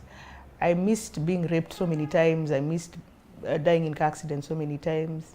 I stopped going to classes because now I'm always high, you know. So I had to come back to Kenya. When I came back, of course, my parents were not very happy. So you didn't manage to finish studying? I was supposed to do 3 years there and then go to Australia. How long did you stay? For a year, for 11 months actually. So I came back. Then again, of course, nobody thinks there's a problem. Still? Nobody ever thinks there's a problem. You know, guys just think. When you came back, did they know the reason for, what was your reason for coming back? I was not going to class. They didn't know why? No, they didn't know why. In fact, even at the airport, they couldn't recognize me because the person who had left is not the person who came back. When I left, I was big and brown. When I came back, I was small and dark. You changed completely? Yeah, and I became so small. You're not eating anything, It's just booze. When, you know, if you're a heavy drinker, it's very hard to eat. And the things you eat are like eggs or crisps or, you know, small things like that. What did you get from the alcohol that made you keep going back? The high. What did that high solve? Curious to know. That high made me feel like I'm someone. Yeah? In that moment you felt? I feel like I'm somebody. Yeah. Because even now when I go out to the club, I was a very good dancer, by the way. I would go to really? Yeah. I would go to the club and I'm the one. You would dance out everyone. I'm happy. Yeah. I felt good about myself because growing up, I always had this, I was a sad child, I would say. Yeah, so this discovery that I can actually feel good and I'm like, wow, this is new. I like it. This is the first time you felt good. Yeah, and I want to stay there. I want to stay there. So, so I came back here. Then I did a double diploma in marketing and in public relations. So you managed to continue? Yeah. And those 3 years I was good. Oh, really? Until my final year. My final year is when I conceived my son. I was born when I was just about to finish college. And for me, that was a shock because... Did that change things for the better? No, in fact, I was in the choir at that time. I was in our church choir. Oh, so you were still practicing church activities? Yeah. I was a very good girl in those 3 years. Oh, I see. Within that. But towards the end, now things started changing. So when I realized I was pregnant, I quickly moved out of the choir. And I started running away from home and hiding. And my drinking became worse. So you resorted to drinking to deal with what has happened? Yeah. So my drinking and my smoking became worse. Now I was smoking these cheap cigarettes. And I was always out somewhere. I don't even know where I used to get money, but I was always out with some friends somewhere in Rongai, Nakuru, I don't know what. Until towards the end when I couldn't hide my pregnancy. I've been out drinking with my brother the night before, somewhere in Karen. No one noticed during this time? I used to come from wherever I've come and go straight to my bedroom. So you're not interacting with people? I was not interacting with people. But my sister, one of my sisters, mentioned to me she was pregnant. That she was pregnant? She was pregnant. Yeah. But I never told her I was pregnant. We were pregnant at the same time. Yeah. So when I got my baby, she was so angry because she felt I had... I told you and you didn't open up to me. Why didn't you open up to me? And I'm that kind of a person. By the way, I can die with a problem. That's how I am. It's very hard. It's a firstborn thing. Yeah, it's so hard. I can die with an issue and you'll never know. So we were out drinking with my brother the day before, and he tells me, "Hey, why do you look so big?" I told him, you are high. You are seeing your own things. So we drank. We're drinking our gin. We took a mat. We went home at around 7. My dad opens the door. He's so angry because he's seeing the two of us are high. I told him, go to bed. So we went to bed. So at about 3 in the morning, because he used to live in the main house, I go and tell him, "Hey, go and wake Daddy and tell him I'm not feeling well." I don't know what's going on. My back is cracking. I can't sleep. I can't do anything. I put my mattress on the ground. Nothing. So innocently, he goes. So instead of my dad, it's my mom who comes. And she asks me, "Njeri, are you pregnant?" Because she had been told. And she had asked me before and I'd said no. Really? She'd been told you're pregnant? Yeah. Who told her? Ladies in the church. You know, women in the church. told her, no, me, I'm not pregnant. That time now, you can't hide. Yes. She just laughed. But you still said, no, I'm not. I still said, I'm not. So she went and woke my dad and told my dad, you take her to the local dispensary. It was a clinic. There's a clinic. And she knows at this point, indeed, my daughter is pregnant. Now. So she goes and, I'm taken to the clinic and the doctor tells me, I'm taken into a room and I'm told I'm dilating. I have no idea what dilating is. Because you're how old at this time? I'm 25. I've never gone for prenatal. I've never gone for anything. So throughout, were you in denial that you were carrying a child? Yeah, I was. I even used to try and tie my stomach. That's how bad it was. So, in the next room, I'm hearing my dad being told, congratulations, you're going to be a grandfather. So what did your dad do? Grandfather to what? Your daughter is giving birth. He asks, which daughter? The one you brought here. So he had no idea? He had no idea. Oh, no. He was clueless. So he went home and told my mother, now, congratulations, you're going to be a shosho. And he misled. Oh, wow. So my labor was so intensive, it was 26 hours because I had so much alcohol in my system. So at some point, my son had to be suctioned because the two of us almost died. Yikes. Now I understand how easy it is to die during childbirth. You don't even feel it. It just happens. It just feels like a nice sleep, a nice deep sleep. So my son came. And a few months later, I joined a media house, now working in sales. And now that is when I started getting predictable income is when it became worse. Things changed. Let's take a break. I can see your daughter's in the room. She wants to talk to mommy for a bit. So stay where you are or go wash your hands and come back. We'll be right back with Carol. Don't move.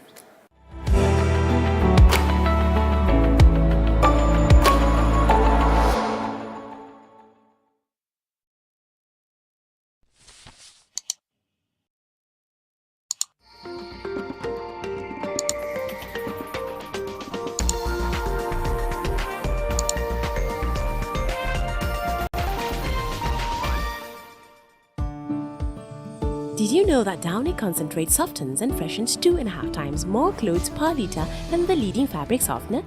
It's more concentrated, so use less to wash more per litre.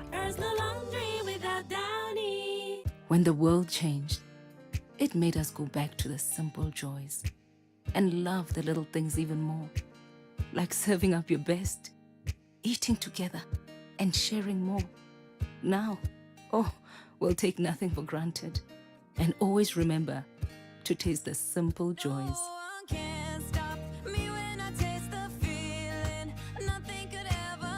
Coca-Cola. Taste the simple joys. All day, we expect our mouth to do all kinds of things. That is why it needs all-round protection. New Oral-B Pro Health toothpaste. Its advanced technology helps prevent both tooth holes and gum problems that can lead to tooth loss. It strengthens your teeth, giving them all-round protection. Because your mouth is doing more than you think. New Oral-B Pro Health. All-round protection for your whole mouth. Oya ni aje, mimi ndo Jonte Fresh. Mimi ndio nimetambulika hii gikomba yote sekta ya manguo. Jumio transform nguo ordinary za mtush zenye ziuka mna hii harufu ya bale into the freshest igikosh yote. Siri ni hii Ariel mpya ya pink. Na kushow mtush zinang'ara kung'ara kushinda kamera. So clean, so fresh. Ma customer unaisana na hii story. Ninatumia Ariel touch of down mpya tu. Enjoy the naturally appealing taste of our unique fruit blends. Every sip will delight your taste buds as they explode with flavor. It's only natural you invite your family and friends to your kind of world. An exciting world of 6 different flavors to pick from. Represent who you naturally are with Juice Drink. Naturally ours with no added preservatives. A quality product from Bidco Africa.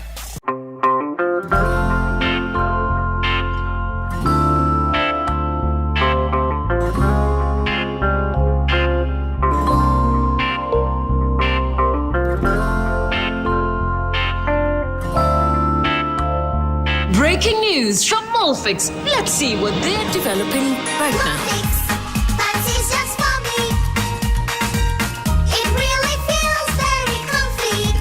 Molfix pants with anatomic fit technology.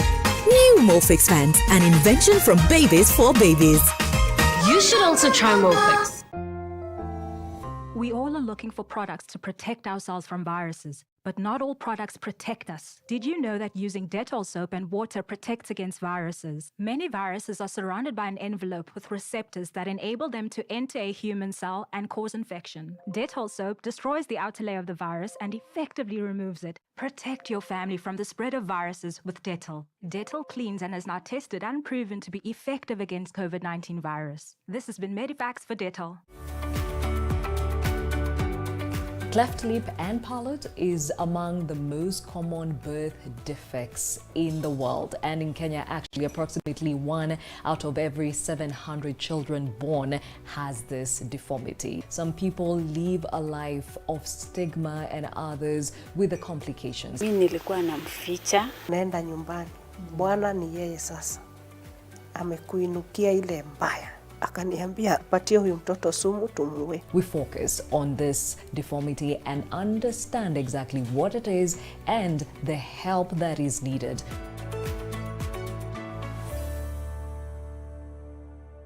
Victory Gardens Kitengela by Optivan. This gated community is fully developed, filled with ultra-modern value additions. Call us today on 0790 300 300 or visit www.optivan.co.ke.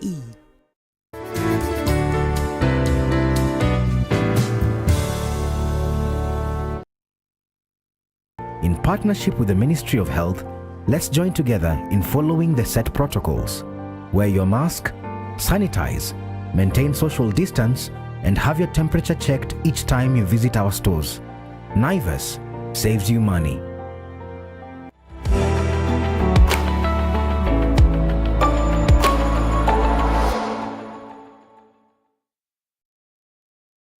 Welcome back. Thank you for staying with us. So Caroline, before the break, you were telling me how, I can't believe it, you're in labor, about to give birth, your father has no idea you were pregnant.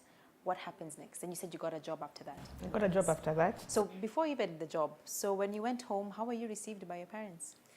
I remember my dad sending me a text when I was in labor, and he said, congratulations, and he said, God loves you, and I love you, and you know. So yeah, then is it 2 days later I go home. I found my kid sister. She was in so much shock, you know, because here I am carrying a baby. Yeah. Then I've been put into a room now to stay with my son, and my dad comes and looks at him and says, "Wow, he's so handsome." And I just started crying because I was like, "You were expecting noise or to be asked questions?" And I didn't know what to do. I didn't know what to do. So the boy grew. But I was in and out of his life pretty much because I was so unstable. When money checks in, Caro is nowhere to be found. So where was baby at least? With my parents at home. So it's been a rough time for him, growing up with an unstable mother, and then having all these questions that no one is willing to answer. So yeah. So when you started working is when things didn't get better when you became stable? Yeah, then... what would happen when you were stable? Well, I'd go to work. There are days I would function really well.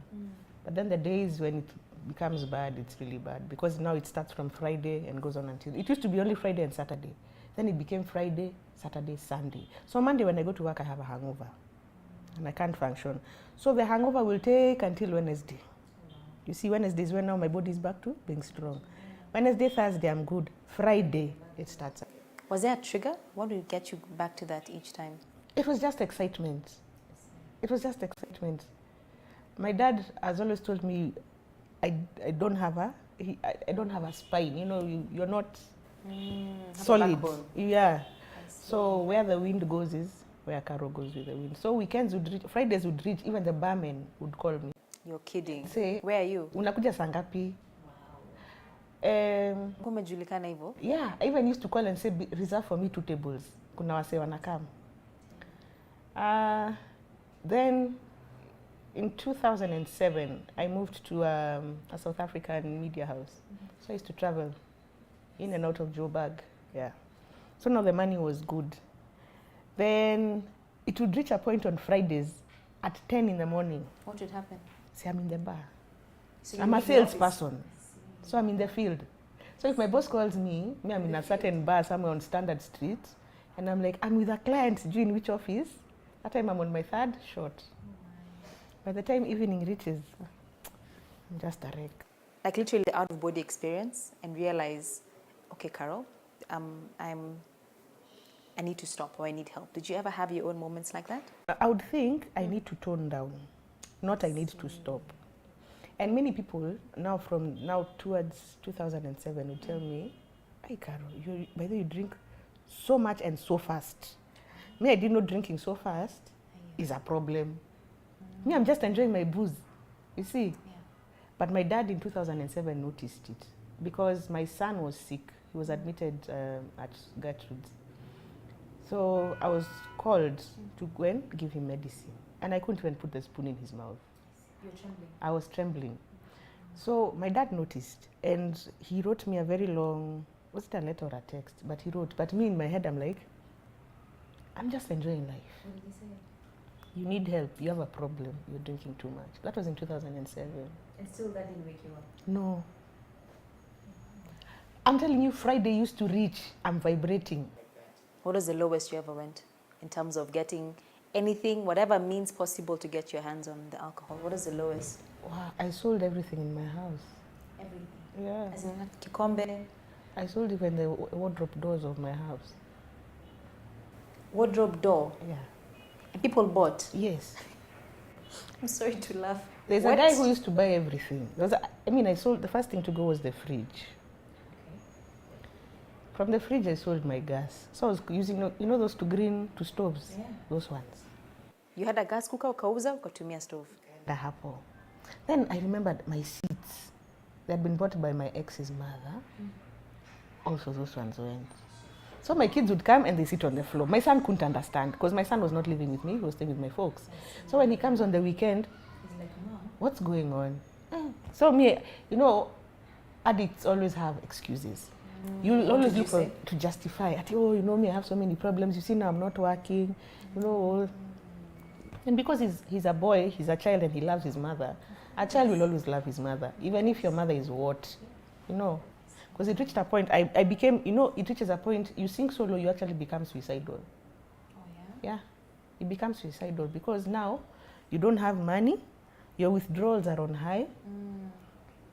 People, it's like they've given up, you don't even know who to turn to. You send please call me's, nobody responds to your please call me's because they know you're calling them to con them. You see, and even if somebody sends you money, like my daughter was so small, if somebody sends you like 500 bob, you will see, okay, today I'll go and buy that githeri for 30 bob. My daughter will eat Weetabix for 25. I buy her 125. And you have budget for alcohol as well? well? I have budget for alcohol and cigarettes. And my 500 bob is over.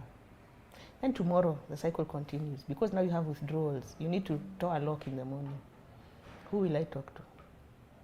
The cycle continues. I reached a point I even found a buyer for my passport. Did you know passports are bought? Wow. Yeah. You found a buyer for your passport? Yeah, it was going to go for 10 Gs. I'd said when those 10 Gs end, I'll finish. My son is already staying with my folks. I'll give up my daughter for adoption, and I commit suicide. You had a plan? I had a plan. I was ready. I knew. When did things change for you? What stopped you? I don't know. I just woke up. That day when I was going to take my passport, wherever I was going to take it, I just said enough is enough. Enough. So I sent my dad, please call me. Then he called me. Then I told him, I want to see you. So he said, where we live, you come home. I didn't even have fare to go home. And of course, nobody will send you fare because they don't know if you'll come or you won't come. Yeah. Hey, and I had not sold my daughter's carrier bag, thank God. So you sold that? No, I carried her with it until all the way home. So I went home because my dad... By walking, what do you mean by all the way home? Yeah, I walked all the way home. Wow. Yeah. So my dad started telling me about rehab back in, was it 20 what? Sometime 2012, 20 something. But you ignored him? And, at that time, rehab was considered for mad people. And addicts are mad in some ways because some of the things we do, when you think back, you're like, guy. In your sane mind, you wouldn't have done that. Yeah. Yeah. So now I actually considered it. I even told him, by the way, even if it's Garissa or wherever, just take me. I'm done. I'm tired. Yeah. So of course my mom had moved on. She was fed up. She's exhausted. So I went to rehab, and I was there for 3 months. I came out, in fact, a day to my 37th birthday. So I was there for 89 days.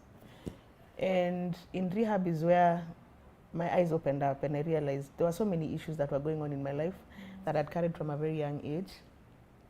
I had been more or less molested when I was very young, and I think also that is what led to self-esteem issues. We never realize a lot of things until something happens. And I realized I was so angry about a lot of things. So that is where my awakening came. And that is where I also discovered I can speak. And so when I left rehab, a week later, I did addiction counseling. So I did addiction counseling for 16 months. And now I'm a certified addictions professional. And how many years sober? 3 years. Yeah. Every year is a celebration, isn't it? Every year is a celebration. And then I landed upon Engage. I don't know what I was doing. So you just happened to watch it? I just happened to watch one, and then I saw something about life, love, and fathers. So I decided to look for the guys behind Engage. And I shared my story. I said I was even willing to travel to Mombasa to share my story. So now when Engage called me to now start coaching me to share my story, the day came when now I was to share my story. And I remember that day when we were at Breban, I remember telling the Holy Spirit, speak through me. And when I went on stage, I started laughing. Then I wondered, what am I laughing? So I started giving my story. And the applause was good and whatever. And my parents were even there and one of my sisters. And me, I went home and I slept. And a week later, my phone is going off the hook. Crazy, as in my phone has never rung like that. I'm being told, you're trending. I'm asking what is trending. I had to check YouTube. Hey. For me now, that one opened doors. Yeah? Because I started now getting called. To speak. Just to talk to people, newspaper articles, stuff like that. So. And here you are now. And here I am now. Thank you. Somebody here called Masin Choki really looked for me. I saw something she had written on Facebook. I said, now what is this, surely? I had given media a break. But here I am, with a beautiful Grace Msala. No, but stop. In fact, on that note, let's take a short break.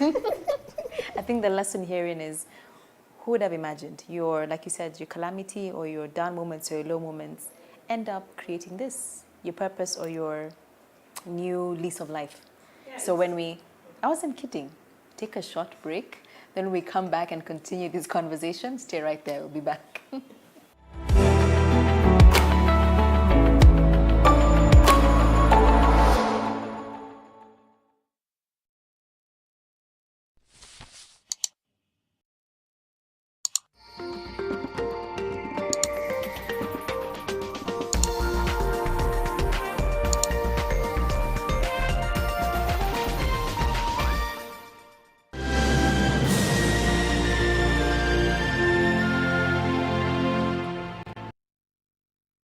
Wakenya, hii fight hatukuchagua, lakini tuko na choice. Tuchague kujilinda, tuchague kuprotect familia zetu, tuchague usafi, kuosha mikono, kuosha manyumba zetu, ndio tulinde watoto wetu, na tuvae mask. Future yetu iko mikononi mwetu. Kenya, let's do it for the ones we love. For a better tomorrow, don't forget to do the 1, 2, 3 with Colgate every night.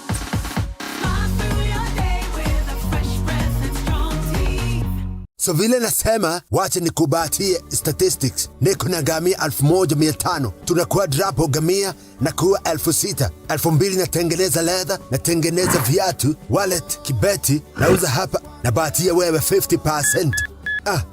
Wacha niweke credit nikupigie. Namna gani wewe? Hii mambo ya kuishiwa na credit kila saa. Come on.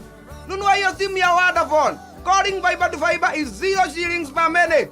And it is not expensive. Only 2,999 Kenya shillings. Alo hali wa. Hata fadhali hiyo credit ikae ninunue simu basi. Faibika leo na Vodafone for only 2,999 Kenya shillings. it will always be free to call fiber to fiber. Ah, Helen Paul. Hello, madam. Would you like to join us on this mission? Yes, but how? Just one question for you. How do you keep your toilet clean? I use regular detergent and bleach for washing and removing yellow stains. I've been using it for years. Oh, madam, the regular detergents and bleach are used for washing clothes. To disinfect your toilet properly, you need Harpic 10X. It is specially made for germs and stains removal. Harpic's thick formula settles on stains and gives 10 times better cleaning compared to regular detergents and bleach. Wow, now I'm convinced, Helen Paul. Really? Yeah. Now that she's part of the mission, the next house is yours. When the world changed, it made us go back to the simple joys and love the little things even more, like serving up your best, eating together, and sharing more. Now, we'll take nothing for granted and always remember to taste the simple joys.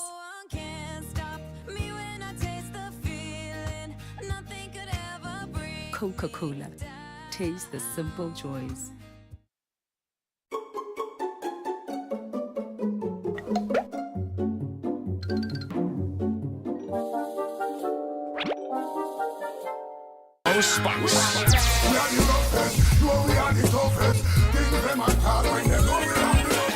Every Saturday, we are live on your number one radio station, Nation FM 96.3 from 7 p.m.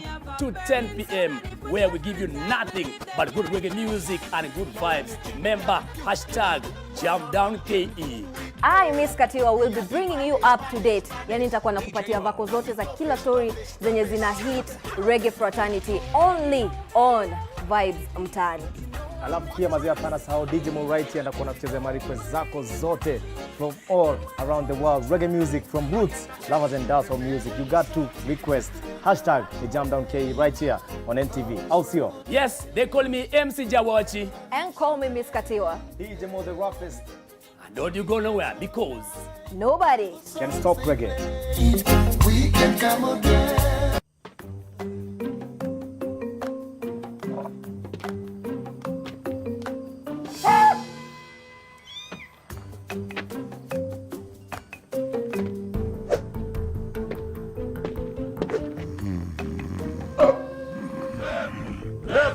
Mikono juu. Sasa ruka.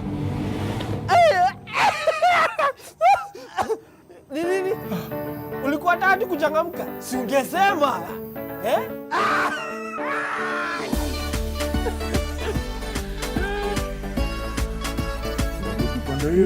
Changamkia vipindi vipendavyo, vichekesho, muziki, habari za uteneti na mengine mengi. Jione YouTube na Tembo. Dial *544# and select YouTube. When the world changed, it made us go back to the simple joys and love the little things even more, like serving up your best, eating together, and sharing more.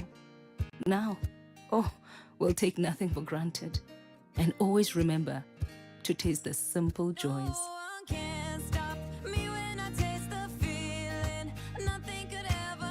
Coca-Cola. Taste the simple joys.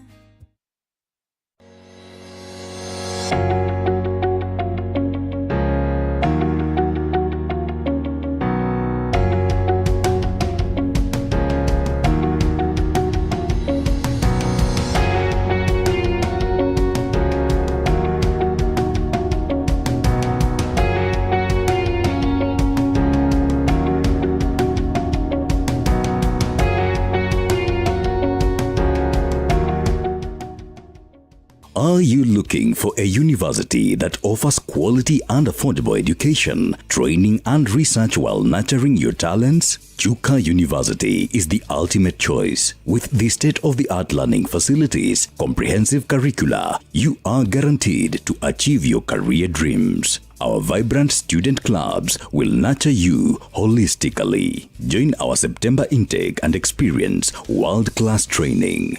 Chuka University. Knowledge is wealth. What makes a Kenyan dental mom powerful? I encourage my kids to learn new things And if they get hurt, I rely on the power of my Dettol's One Capful. To fight germs, it's like my own first aid kit. My family needs protection from germs.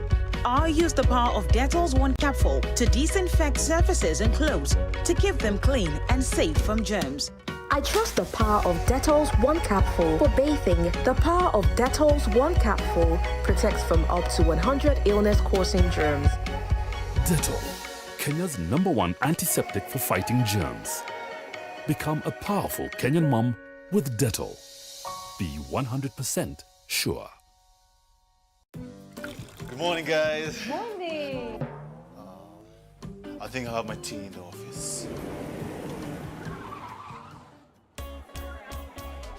Watunguyas! Kama kawaida. Umeshika. Ati nani umeshika? Njoo, tulia, nachukua Faraja Premium Tea. Kisha unakoroga. Mama, baba, vijana, watoto, walisai chai ni Faraja. Imeshika. Chai yenye quality ya kipekee kwa bei nafuu. Faraja Premium Tea. Imeshika.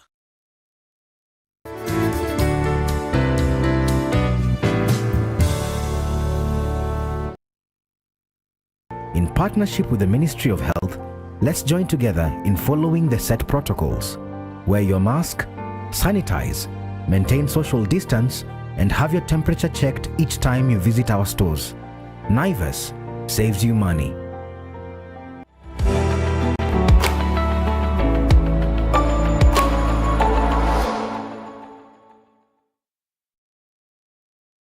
Welcome back. Thank you for being patient and staying with us. Carol, so before the break, you said through all of this, you discovered that you have a gift to speak and share your story. So how has your life changed since turning a new leaf? It's had its moments. Yeah. I've had my moments. It's not been easy. I have many regrets. And I like sharing my regrets because I think they help other people and they also help me to heal. One of my biggest regrets is that I have had 2 miscarriages because of alcoholism. And I don't know if I'll ever be able to get over that. So I normally say that women and alcohol don't mix. Especially if you're one who is in childbearing age or you intend to get children. Stay away, because it's either miscarriage or you get early menopause or anything can happen. I thank God because my brother always tells me you should thank God because you have no scars to show. I have no physical scars to show. But I still have those emotional scars and, mental scars, but it's a day at a time. In fact, tell us a reality of the journey to soberness. What is it really like? There could be someone at home who is thinking about, now they're where you were when you were about to sell your passport and they've had enough. If you could paint the picture of what that journey is really like to a sober life. It's hard. It's hard. There are some very bad days and there are some good days also. But if one is truly, when one is struggling with an addiction, whatever kind of an addiction, it's very hard to come up and say, I need help. Because you don't know how people will take you. Or maybe others have given up on you.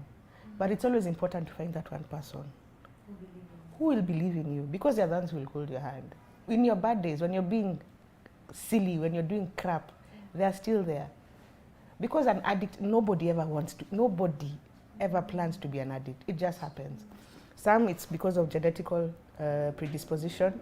Some it's because of childhood trauma. For me, I think it's more of childhood trauma than genetic predisposition. And I've come to believe that trauma is what has affected many people who are in addiction. It may sound like I'm making excuses for people, but everybody has walked their own journey, and nobody can understand your journey more than you see. But sobriety is awesome.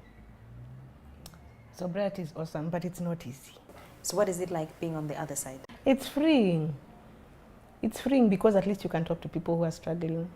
It's also freeing because there are people who knew me before and now they can actually reach out because they're like, if this chick can change, she was Wamonyota. She changed from Wamonyota overnight to something else that is being seen on TV, being heard on radio, being read in the papers. It's liberating, but sometimes it's depressing because like now with this whole epidemic we are going through, you're like, "Kai, now what do I do with my time?" You know? And that is why it can be a trigger to go back to that it. is why many people relapse during this time. Because you're like, now, what do I do with my time? I'm bored of watching TV. See, I can't go sijui where. So I just go sijui to the Wines and Spirits and buy and come and just chill at home. With this season, I sank almost deep into depression. And I thank God because I realized there are so many people who are looking out for me because there's a post I put on Facebook. That morning I woke up, I was so depressed, I was so suicidal. And the number of calls I got, the number of M-Pesas I got, even SMSs, someone even came, they asked me where I stay. They came and even brought for me food. And I had not posted that I want food. You see? And I was so grateful because I realized, wow, people, there are people who are actually out for me. You see? People who care about me. Oh, bless. And so what motivates you each morning to stay sober? Well, for one, I would say my kids. My sanity, because I know myself. And then two, I don't want what I've started to die. And what I mean is the way I reach out to people, the way I speak to people. After this whole corona thing is done, I want to go into a lot of stuff to do with now speaking out. I've been encouraged to do it online. I'm yet to figure it out. Yes, you can start. There you go. Online. Yeah. Yeah. Just with your phone at home. And that's another thing you can think through. Yeah. I don't want to say it's a distraction, but it can keep you busy. Yeah. And you can still impact lives. Yeah. I agree with that person who told you. About the online stuff. Yeah. So I've been writing a lot of stuff and trying to put my head together, then think of when to start. I should have started early this month because this month I turned 40. Happy birthday. Thank you. You're the second guest who's just got into the fourth floor. The fourth floor. Yeah, so we're learning a lot on this other side. How is it? How is the fourth floor? Right now, and how is it looking? Right now, I don't know. It's still a bit hazy. As God graces and gives you for the next season to come, what are you hoping for as Caroline? To be one of the best speakers on this planet. On this planet? On this planet. Because I realized God has given me something that I didn't know I had. I always say my story is not unique. There are many people out there who are struggling with alcoholism, but my story stood out for whatever reason. And there must be a purpose. You see? There must be a purpose. There are guys with big stories, but you never hear about them. But mine, for whatever reason, God decided to use my story. So, to give me a platform. And I love it. I love it. You're thriving. Look at that smile. I can see. What do your parents think? What does your dad think? He's happy. How is your relationship now with your parents? It's good on most days. On most days? On most days. We all have our moments, ups and downs. That's true. Yeah. But for you as Carol, when you look back at your life experience, what you've been through, what you have put yourself through, what you've seen, and look at yourself now as a certified counselor, in the making best speaker in the planet. Amen. When you look at yourself now, what do you see and what do you feel? I can only say I thank God because I'm not here because of my own strength. Me, I've been through situations where if I start talking about them on air, people will get shocked. Yeah. So you've only given us that, a touch. It's just a touch. I have been through situations that it is only God, and I believe until today, though I have my moments, God, for whatever reason, has decided to hold me in His hands. And so I've stopped taking that for granted. You see? Because you only have one life, and I want to live it well. I want to leave a legacy. What legacy do you want to leave behind? But people change. And people change for the best. You can change and change once and for all. And help other people who are struggling. Like I said, I was introduced to so many things when I was young. Some that I've only begun to speak about recently. But I realized the more I speak about them, other people come out. So I've stopped getting shocked, because I used to get shocked, now I get shocked inside. Then I'm like, you can beat this thing. Let's just walk this way, and And you walk the journey with And them. you walk the journey. Are you proud of the Carol who is before us today? Today I will say yes, I am. What do you mean today you will say yes? Because today I feel good about myself. There are days I don't. There are days I just want to stay under the bed sheets and not come out. The kids are screaming all over. I'm not feeling myself. I'm just feeling, ugh. So it's a journey. Yeah, then I go somewhere, I've not even combed my hair. Then they're like, I know you from somewhere. Then I'm like, why didn't I comb my hair? You see? You've become famous now, Carol. Oh, dear God. Tabidi. I give him all the glory. Amen. Yeah. Amen. What are you most grateful for as we wrap? And what would you like to leave the viewers with today? I'm grateful for my life. I'm grateful for the second chance and the third chance and fourth chance that God has given me. I'm grateful for my children, that through it all, they've still chosen to love me.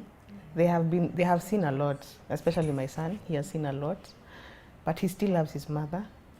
There are days I feel guilty as a mother. I don't know if most mothers feel guilty sometimes. We all do. We all do. It's not only me.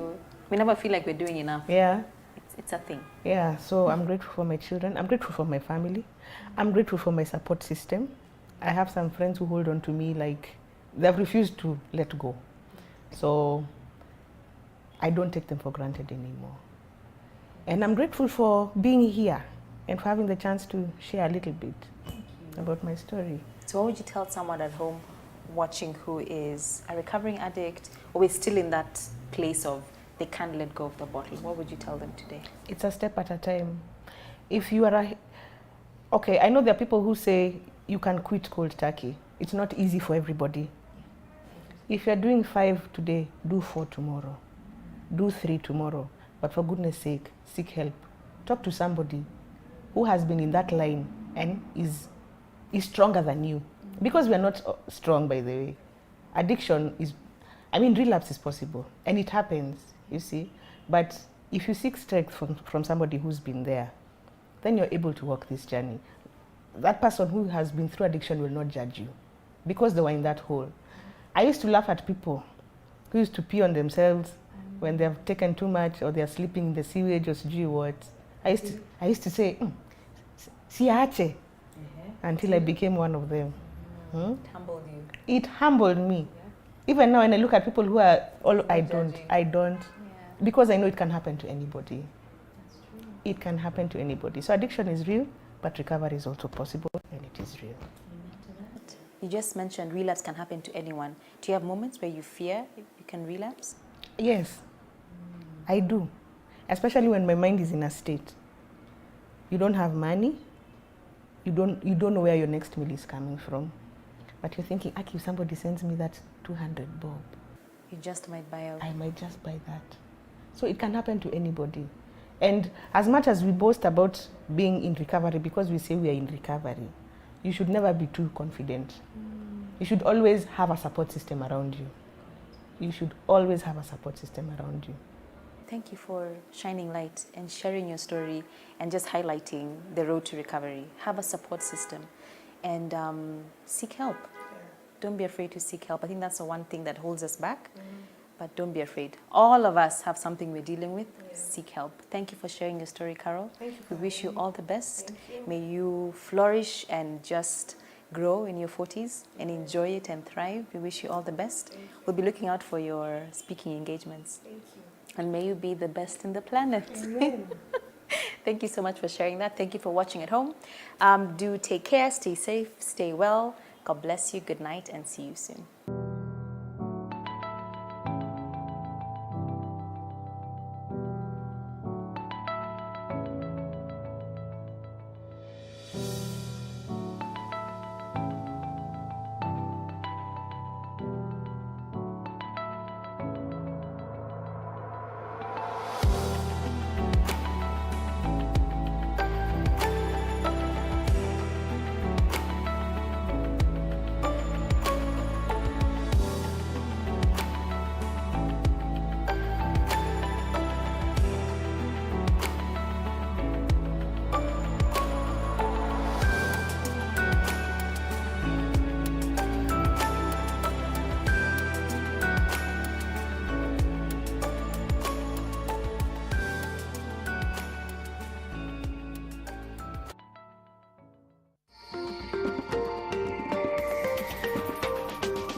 Beat sensitivity pain fast with Sensodyne Rapid Action for clinically proven relief in 60 seconds.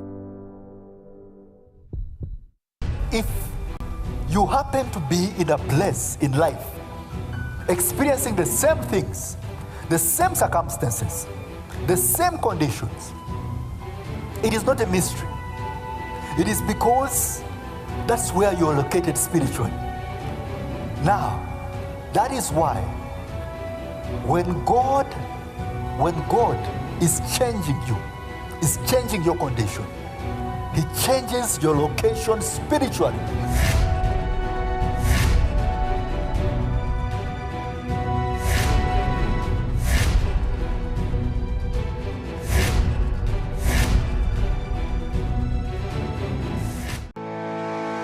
Kenya, like other countries in the world, is faced with an unprecedented crisis as a result of COVID-19 pandemic.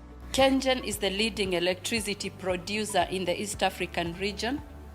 Currently, we generate a total of 1,803 megawatts drawn from hydro, geothermal, wind, and thermal. In response to the coronavirus pandemic, we have deployed mechanisms to ensure electricity generation continues uninterrupted during this period of uncertainty. We come to work for you to ensure you have reliable electricity supply even during these hard times.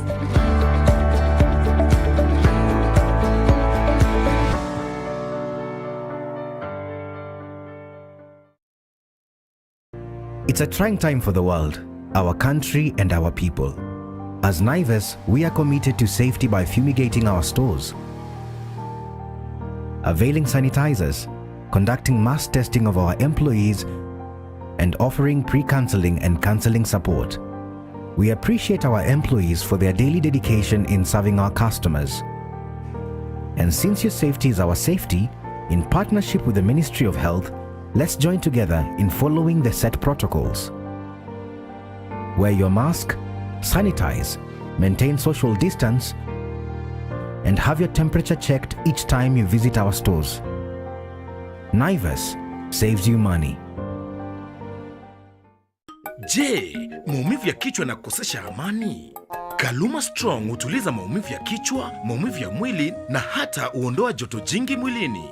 Kaluma Strong ina aspirin kama kiungo. Maumivu yakizidi, muone daktari. We come to you when we are sick, scared, and we trust you to give us sound advice and the care, treatment, and medication we need. You take great care to make sure your clinic or hospital is clean and safe for your doctors, nurses, visitors, and patients. We at Hako Industries appreciate you and thank you for your service to humanity. We have answered your call for a high-quality, affordable hospital sanitizer. Amara fragrance-free sanitizer is an alcohol-based sanitizer containing 70% alcohol that gives a broad-spectrum antimicrobial activity, thus effective on bacteria, viruses, and fungi. Amara cares.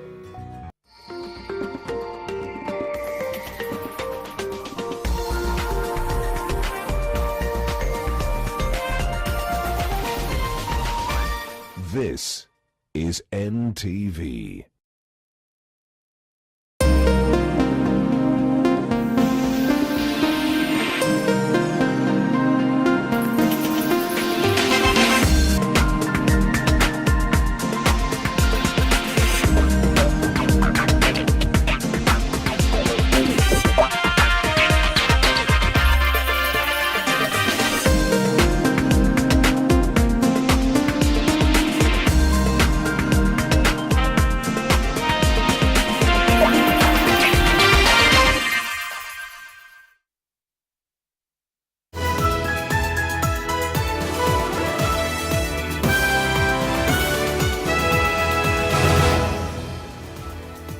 Good evening and welcome to NTV Weekend Edition. I hope you found it a welcome sunny Saturday in spite of the damper of COVID-19. The global numbers up from 12.4 million yesterday. Today, the number of people who contracted the COVID-19 virus stands at 12.7 million.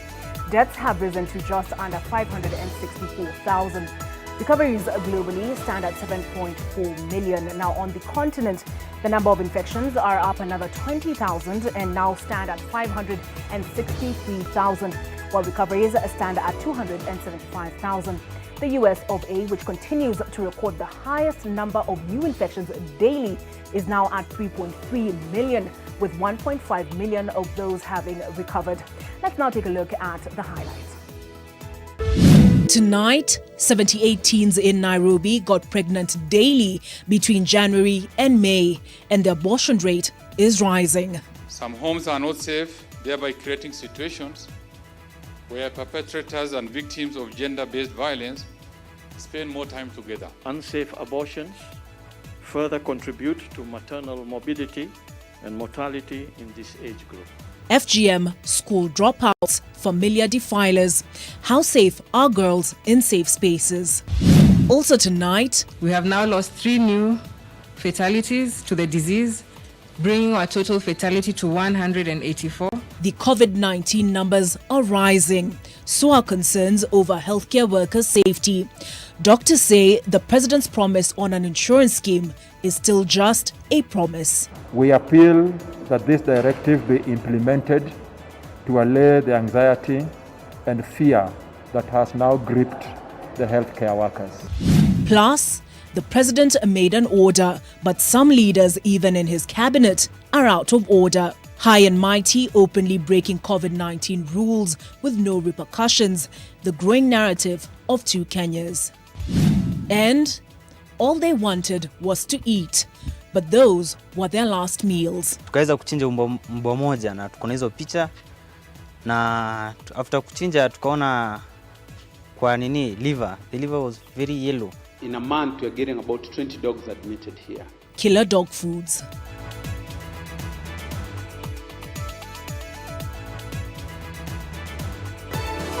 This is Weekend Edition with Olive Burrows. My co-pilot tonight is David Agondoa. It is safe to say that some were once known to be safe spaces are anything but safe. Many women and girls can bear witness to this as they are the most vulnerable in this pandemic. They are also the greatest victims of sexual and gender-based abuse, with the government confirming that in Nairobi alone, for the first 5 months of the year, 78 girls got pregnant every day. Add this to the unrelenting female genital mutilation. Eleanor reports that once again, parents are being called upon to be more present in their children's lives. With the ongoing COVID-19 pandemic in the country, the government says that women and girls remain vulnerable. There has been an increase in teenage pregnancies, early marriages, and gender-based violence. The spaces that they consider safe are increasingly becoming anything but safe. The pandemic is hitting already marginalized communities, and it is distinctive impact on the women and girls in our Republic of Kenya. And it possesses risks that society is threatened to step a step back as we keep growing. According to the Ministry of Health, 1 in every 4 girls from poor families are likely to get pregnant, as compared to 1 in every 10 from well-to-do families.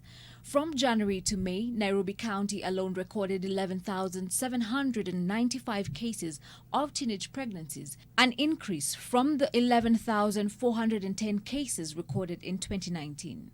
This means that on average, 78 girls got pregnant every day on the first 5 months of the year in the capital alone. About a third of girls in some countries report that their first sexual encounter was coerced. Teenage pregnancies often present with medical complications. Adolescent mothers face higher risks of eclampsia, systemic infections, and puerperal endometritis than older women. Babies born to adolescent mothers face additional risks of low birth weight, preterm delivery, and severe neonatal conditions, as well as physical and cognitive challenges. Unsafe abortions further contribute to maternal morbidity and mortality in this age group. If gone unchecked, this may see more communities take advantage of the situation by imposing their cultural practices, further cutting short the future of many girls. The situation has increased slightly, and our message is even one pregnancy is a concern to the nation because it contributes towards poverty. As it has been said here before, every time a girl gets pregnant, and years in schools are reduced, and it contributes towards the poverty of those families. By the end of March, cases of gender-based violence had increased in the country by 33%. And by the end of June, the Ministry of Gender records an increase of the same cases by 55%. This goes to show that what would naturally be a safe haven for many has now turned into a nightmare. We are now getting reports that the home environment has own unique challenges that was never anticipated. Some homes are not safe, thereby creating situations where perpetrators and victims of gender-based violence spend more time together, unfortunately. Because when you live in your home, the government intends to put an end to female genital mutilation by 2020 and teenage pregnancies by the year 2030. This will need a lot of restoration of the glory of what are safe spaces turned pockets of torment. Helen Aura, NTV. Well, speaking of a space that was meant to be safe but was not, police have confirmed receiving a report of an alleged rape incident at the Coptic Hospital along Ngong Road. The incident allegedly took place at the cancer treatment wing of the Coptic Hospital. It is further alleged that the patient was drugged before unknown people, believed to be medics and/or orderlies, violated her. The victim was first diagnosed with breast cancer in 2017. She was declared cancer-free in 2018 until the disease recurred in her liver recently, making her revisit the fight she thought she had already won. Her family confirmed that the patient has been severely affected by the incident, even rejecting treatment. Investigations are ongoing, with police claiming to have received more than 10 statements on the incident. This was also confirmed by doctors at the Nairobi Women's Hospital in Hurlingham, where the victim sought treatment after the fact. They too have recorded statements with the Kilimani police station. We have sought a formal response to the allegations from the Coptic Hospital, which have not yet been given.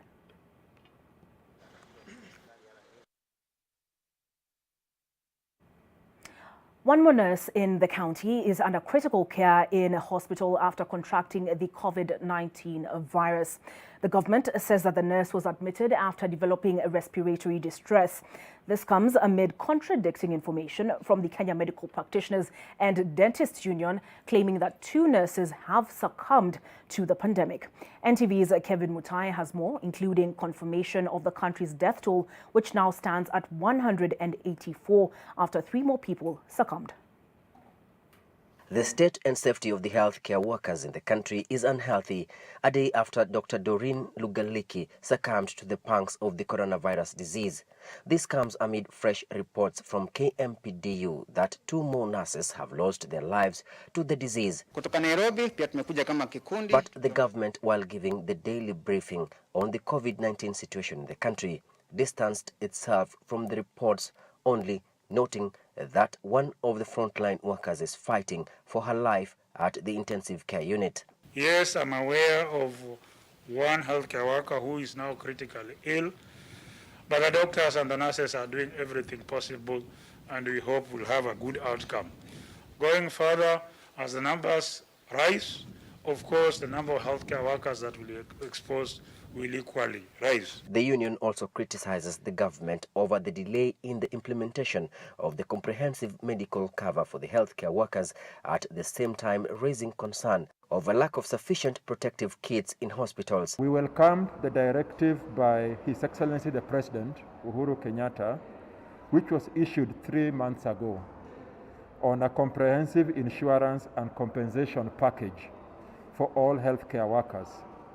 We appeal that this directive be implemented. We are putting in place measures to ensure that any healthcare worker who may actually be afflicted and may succumb to this disease is also protected, and particularly their family members who remain behind are protected. As of today, the Ministry of Health says 3 more Kenyans have succumbed to the coronavirus disease, raising the number of fatalities in the country to 184. 99 more people have also been discharged.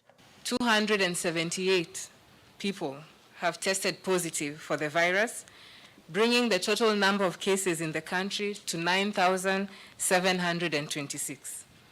And this has been from a sample size of 1,403 that has been ran over the last 24 hours.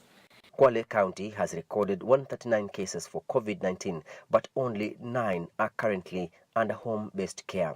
Na tumeanzisha mafunzo kwa machifu na manaibu wao na ward administrators pamoja na village, ili zile kesi zote ya home-based care iweze kutambuliwa na wao waweze kuwa na uwezo wa kutusaidia mpaka kwa contact tracing. And it is important to note that even as we continue de-escalating, even as we open our boundaries as we have, as His Excellency the President was able to do, there's a likelihood of transporting the virus from one county to another. Kevin Mutai, NTV, in Kwale County. Therefore, it is important and absolutely necessary. Staying with matters health, it appears to be a win for the Afya House cartels, as they've been referred to, as the Cabinet Secretary for Health, Mutahi Kagwe, has been found guilty of contempt of court and faces up to 6 months in prison. This is in regard to 2 officials who have refused to be transferred in a move that contributes to the ministry headquarters being referred to as Mafia House. Seth Olale takes us into the latest episode of the ongoing tussle. The battles inside the health headquarters appears to be anything but healthy. Health Cabinet Secretary Mutahi Kagwe transferred various staff in a move to sanitize Afya House, whose reputation has led it to being referred to as Mafia House. Now, the CS is a wanted man who has been found guilty of an offence by the Employment and Labour Relations Court. Justice Onesmus Makau faults Kagwe for unprocedurally transferring Hezekiah Chepwon and Pius Wanjala from the National Quality Control Laboratory (NQCL) to the Kenya Medical Training College and Moi Teaching and Referral Hospital, respectively. The judgment reads in part, and I quote, "The Honorable Cabinet Secretary, Mr. Mutahi Kagwe, is hereby cited for contempt of this court's judgment dated January 31st, 2020, for his decision dated June 12th, 2020, deploying Dr. Hezekiah Chepwon and Pius Wanjala from the National Quality Control Laboratory." The court has also declared invalid the transfer letters to Drs. Chepwon and Wanjala. Dr. Wanjala has further been allowed to pursue further contempt proceedings against the CS. CS Kagwe has repeatedly publicly decried of the unwillingness of some officers to move, with insinuations of cartels at work. As for the issue of transfer, that's normal. You work for KTN Mombasa. You can be, you work for NTV. Mutai, you work for NTV here. You can be transferred to NTV Kisumu or NTV Nanyuki. Move on. More than 25 officers have been transferred from Afya House in a move the Health CS says seeks to improve efficiency and weed out cartels that are responsible for the loss of billions of shillings. Seth Olale, NTV. In the last 1 month, there have been cases of dogs dying. Why is this news? Well, it could be your pet next if the numerous cases of aflatoxin poisoning in dog food around the country is anything to go by. The Kenya Bureau of Standards says that they've launched investigations into claims that pet foods may be toxic, resulting in the death of dogs and other animals in some parts of the country. Anita Nkonge tells us more.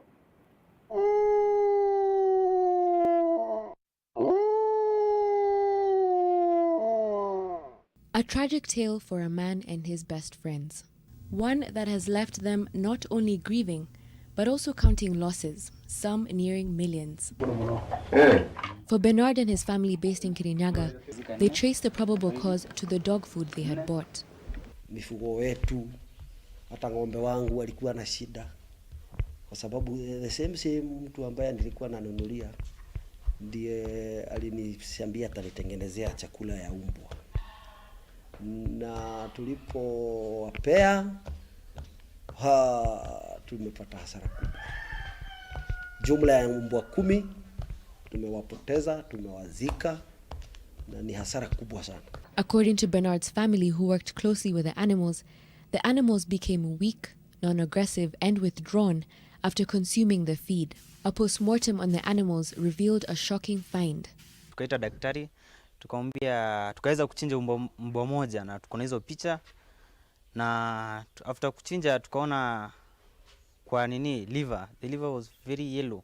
In Mombasa, the same sad experience is shared with Peter and Dominique, who lost 4 out of 5 of their dogs in the span of a week to what they suspect is contaminated food. We keep animals because we love to keep animals, but we don't want our dogs to die from things we can't help. Someone is selling feeds that are full of aflatoxin.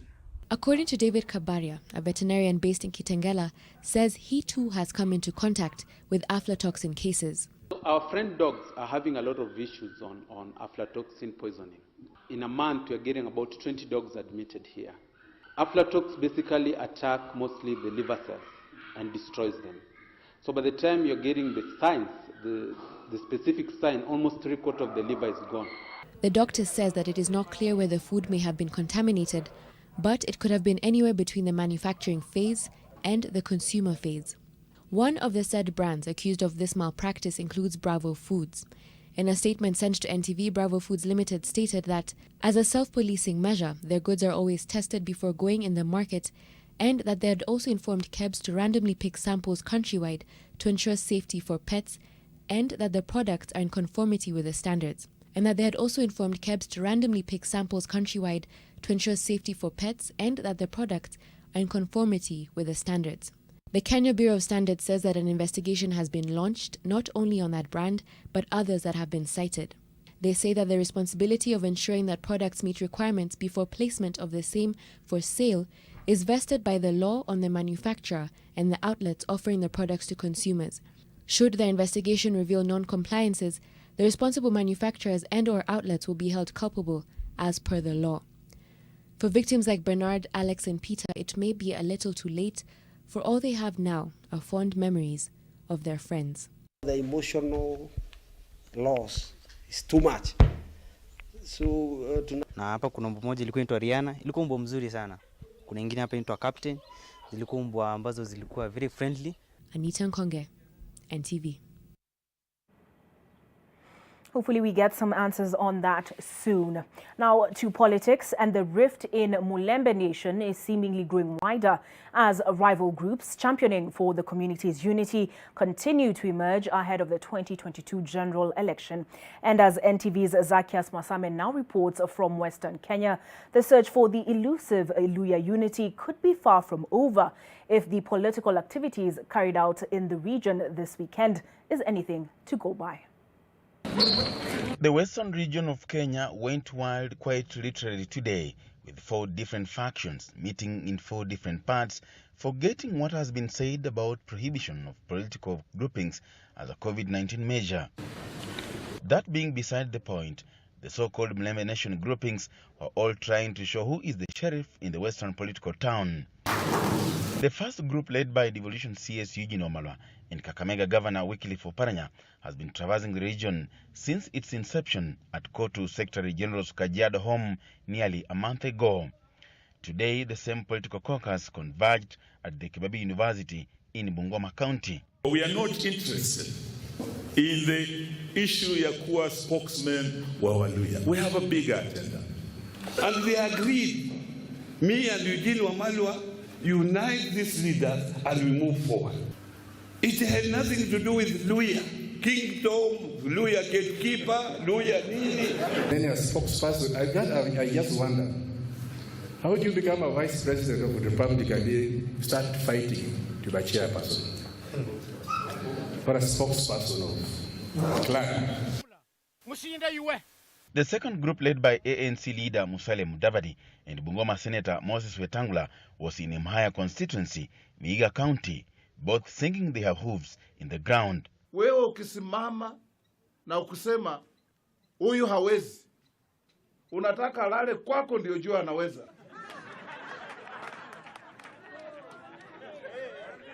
Wewe huwezi kwenda tu mahali, kila mahali huyu hawezi, huyu hawezi. Una kipimo gani cha kujua wale wanaoweza na hawawezi?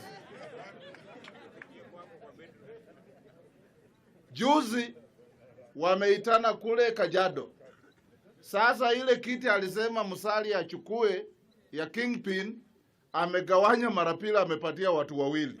Hata na hiyo devolution bado hata magovernors ambao wako na budget kubwa bado wanarudi kupiga magoti kwa president. So it is clear that the only way for us to make a difference is now to go for the top seat. And going for the top seat, we cannot walk alone. The third group, called it the Youth Wing, from Western Region, is accusing the other factions of not consulting widely before presenting the Mlembe issues at the national level. Musalia akisimama, Eugene anakasirika. Eugene akisimama, Oparanya anakasirika. Sisi tumesema hatutaoneana uwivu. We shall support every emerging youth. Kama Sifuna anajiweza kama SG, tutasimama na yeye. Utapotea iwapo hamtahusisha vijana katika maamuzi ya mkoa wa Magharibi.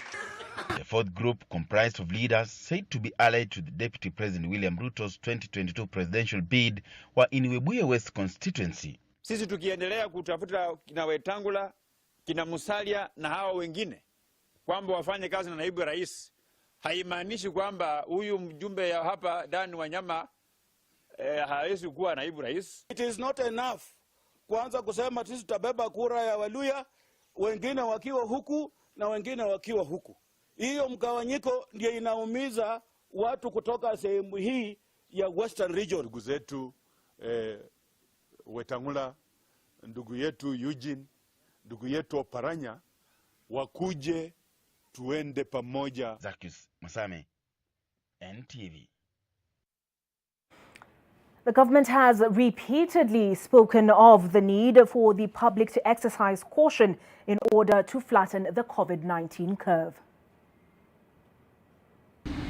That the prohibition against social and political gatherings of whatever nature is extended for a further period of 30 days.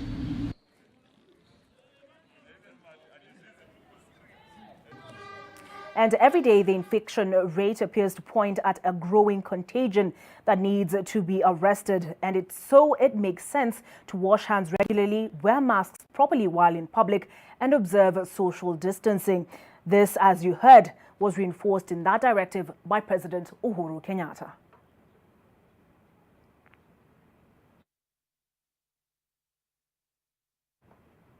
Well, it's time for us to take a break, but we'll be back shortly with more.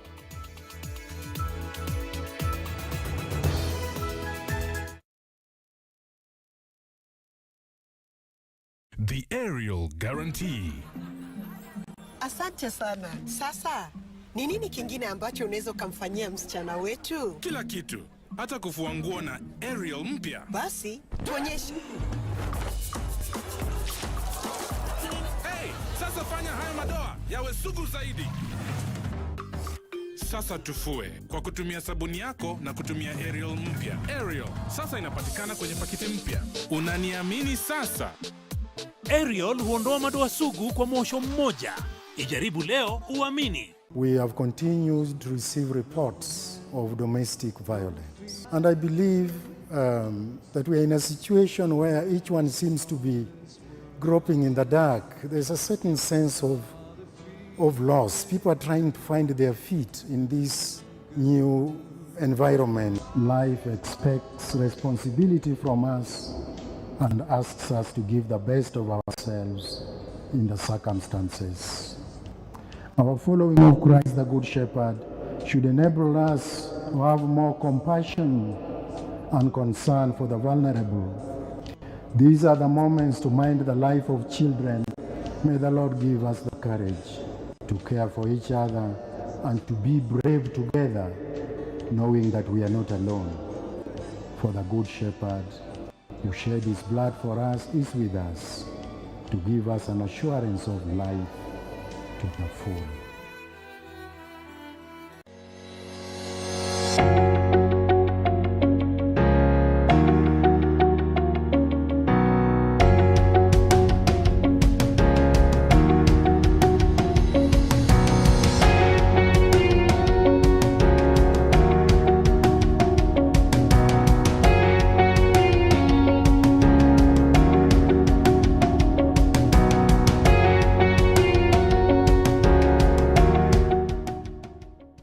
When the world changed, it made us go back to the simple joys and love the little things even more, like serving up your best, eating together, and sharing more.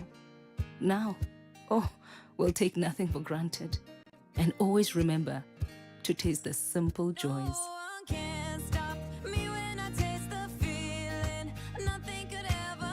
Coca-Cola, taste the simple joys. iAbiri is ensuring that your travel experience is safe during these unprecedented times. Our network of over 40 bus companies has committed to maintaining highest standards of sanitation, providing water or sanitizers, checking all passengers' temperatures, and sterilizing waiting bays and buses frequently. Wear your mask and maintain social distance always, and sneeze or cough into your elbow. Book your ticket online via iAbiri and use our cashless payment options to play your part to win the COVID-19 war. The risk of illness-causing germs is increasing. It is believed that the coronavirus can remain on surfaces in your home for up to 9 days. Touching infected surfaces is one of the ways in which germs spread. Regularly disinfect your floors, countertops, and kitchen surfaces with bleach, and use an effective toilet cleaner inside and outside your toilet bowl. This message is brought to you by Medifacts, JIC, and HAPIC. Cleft lip and palate is among the most common birth defects in the world, and in Kenya actually approximately 1 out of every 700 children born has this deformity. Some people live a life of stigma and others with the complications. Mimi nilikuwa namficha, naenda nyumbani. Bwana ni yeye sasa. Amekuinukia ile mbaya. Akaniambia patie huyu mtoto sumu tumue. We focus on this deformity and understand exactly what it is and the help that is needed.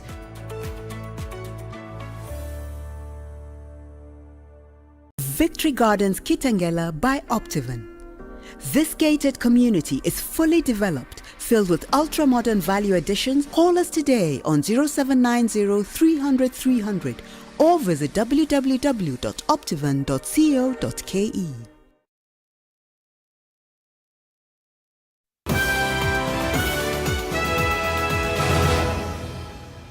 Thank you for staying with us on NTV Weekend Edition. A stalemate at the Senate over the adoption of a new revenue sharing formula for county governments is the reason 316.5 billion shillings allocated to the counties in the current financial year has not been disbursed. Vincent Odur spoke to the Senate Majority Whip, Irungu Kangata, over the matter. The leadership of the majority side of the Senate is burning the midnight oil to secure consensus and support in the House by Monday next week for a new revenue sharing formula to the counties. Senate Majority Whip Irungu Kangata says there already are 4 revenue sharing formula proposals that have been put forward. The fact that some formula will cause some counties to lose revenue has caused the stalemate. The current revenue sharing formula uses parameters like fiscal prudence, population, land area of a county, and poverty rate, but the Commission of Revenue Allocation has proposed a formula that moves away from the generic parameters to specific sectors like health and agriculture. If you apply the new proposed formula by CRA, some counties will lose. In fact, you apply CRA formula, 19 counties lose. And then when you apply the committee proposal, 18 counties lose. So we came up with the idea of coming up with what we are calling cushioning. The idea of you adopt, but then again you give it what we call effective date is pushed forward with 1 year. What we have told the senators to do is to write letters to the Speaker so that every option is on the table on Monday. The majority leadership has already requested the Speaker for a special sitting on Monday to end the stalemate. We will do everything, we will discuss and ensure whatever will be passed on Monday, no single county is going to lose money. President Uhuru Kenyatta and ODM leader Raila Odinga are said to be concerned with the continued failure by the Senate to reach consensus on the matter, despite missing the constitutional deadline of June 30th. In a meeting at State House on Wednesday, President Kenyatta is said to have expressed his displeasure over the stalemate and given the majority leader Samuel Pogisho a 3-day deadline to end it. Early this week, a section of senators from Northeastern, Eastern Coast and Nyanza vowed to shoot down the new proposed revenue-sharing formula, saying it will disenfranchise and further marginalize their areas. Money we had last financial year is the same as we have now. So ideally, there should be no losses or increases to counties. If there's increases, it must be for everybody. If it's losses, it must be for everybody. In a last-ditch effort, several senators will have a kamukunji on Monday to try agree on the best option to be tabled. If they disagree, however, then the matter will go to the plenary, where it will be decided by way of voting. Vincent Odur, NTV. 3 months ago, we aired the story of the landlord who waived rent for his tenants in Kinangop. We called him the landlord from heaven, and quite aptly so, as his tenants were not asked for rent for the months of May, June, and July. Well, Mr. Munene is at it again. Rose Wangoi reports on a further extension. Tenants living in Parkways.com flats in Donyonjeru, Kinangop, Nyandarua County have had a relatively easy 3 months since the first case of coronavirus was announced in March. Michael Munene, their landlord, waived 3 months' rent to cushion his tenants, most of whom are small-scale business people. At a time when other landlords were demanding rent from tenants, some locking them outside and removing doors, Munene says he understands the COVID-19 pandemic in the country has made life difficult for people. Na tenant wangu baadhi yao wanafanya kwa private schools. Kwa hiyo miezi yote hawajalipwa. Na sasa changamoto kwangu ni hao kwanza, hao walimu wako kwa plot yangu. Hawatalipa rent ya mwezi wa August. Kwa hivyo watakuwa na miezi 4, May, June na July na August. Na zaidi ya hayo, amekuwa akitupea chakula kila mwezi, tunaongeza kwa zile ambazo tuko nazo ili kujikimu katika kimaisha. Munene has 28 residential houses that usually bring in 3,000 shillings each and 6 commercial units that he rents out for 5,000 shillings a month. As he forgoes that profit, Munene is urging his tenants to save the little they have to feed their families. Rozongwe, NTV. And that leads us to our next break. But if you're wondering what all the entanglement talk is about, you'll want to stay tuned to NTV Weekend Edition.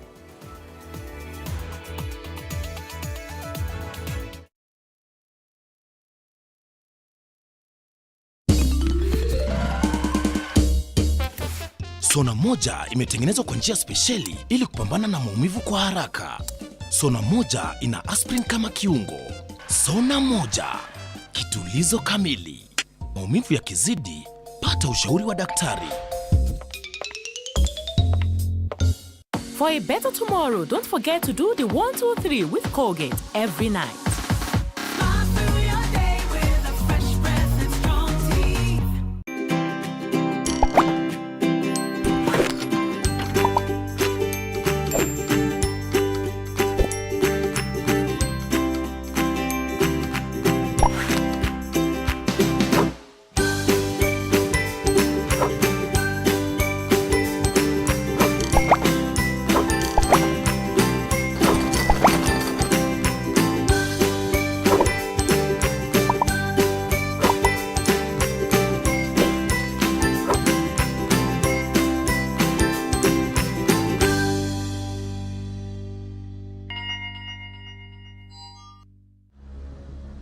Like every mother, I'm worried about dangerous insects, especially mosquitoes, which spread diseases like malaria to my loved ones. This year, I'm not afraid. I'm using Mortein Doom. Mortein Doom All Insect Killer provides protection in seconds. Not even a single mosquito is spared, because even one mosquito bite can cause malaria. Mortein Doom provides protection in seconds. Wakenya, hii fight hatukuchagua, lakini tuko na choice. Tuchague kujilinda. Tuchague kuprotect familia zetu. Tuchague usafi. Kuosha mikono. Kuosha manyumba zetu. Ndio tulinde watoto wetu. Na tuvae mask. Future yetu iko mikononi mwetu. Kenya, let's do it for the ones we love.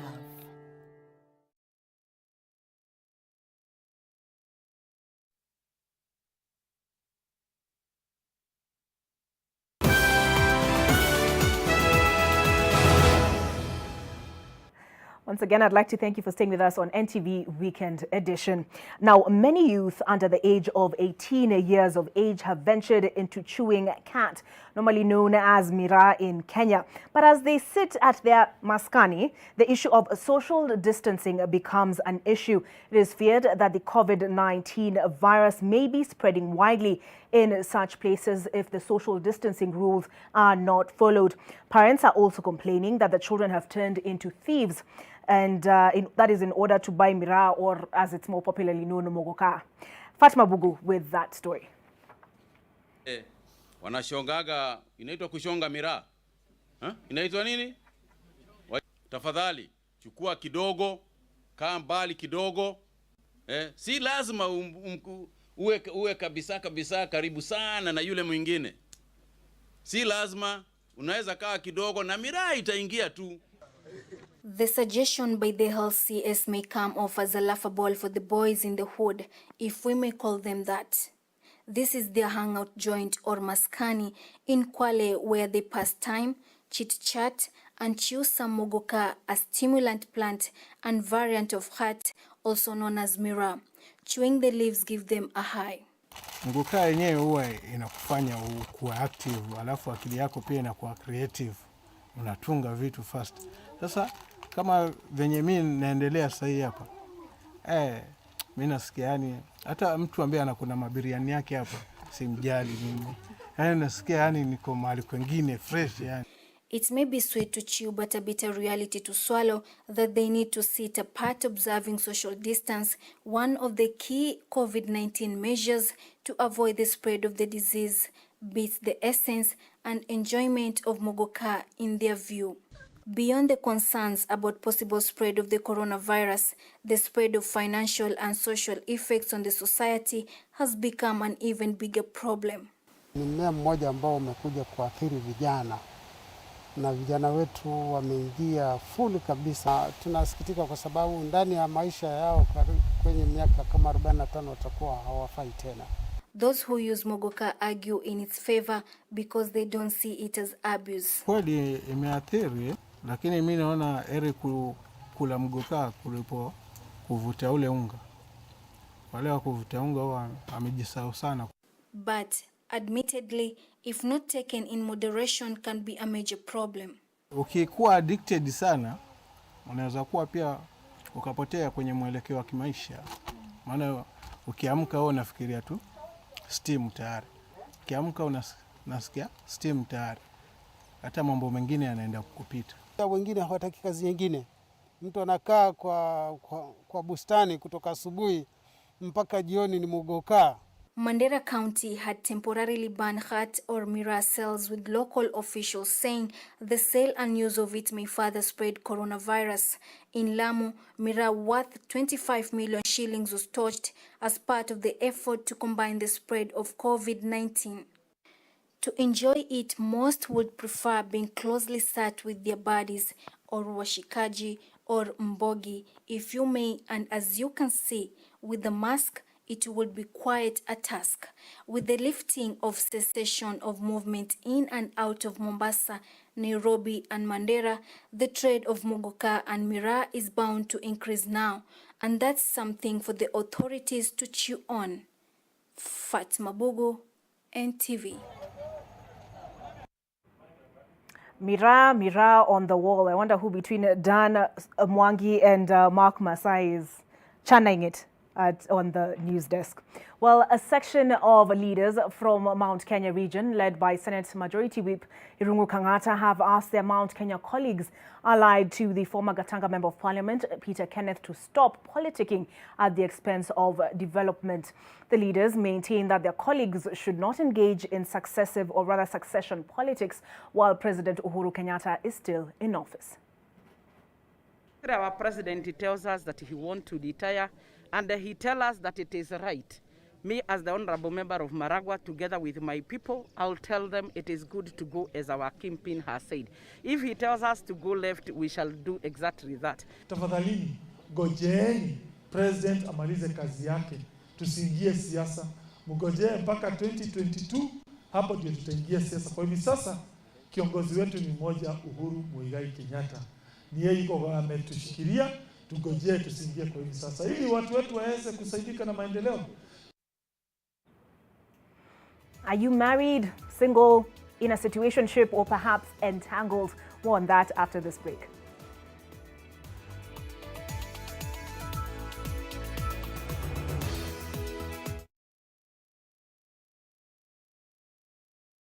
Do you need to sanitize or disinfect your hospital, school, factory, property, or community to ensure prevention and spread of COVID-19? Shop and Buy 254 brings you world-class foggers and fogging services right to your doorstep. Fogging disinfects both air and surfaces. This is also effective in disinfecting, prevention, and treatment of diseases and pests in livestock farming.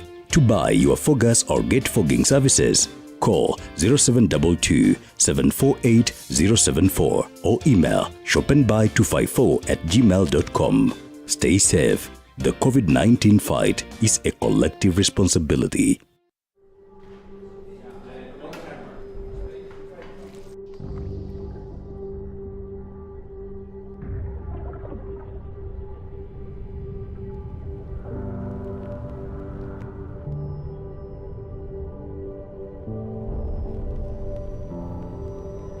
Beat sensitivity pain fast with Sensodyne Rapid Action for clinically proven relief in 60 seconds.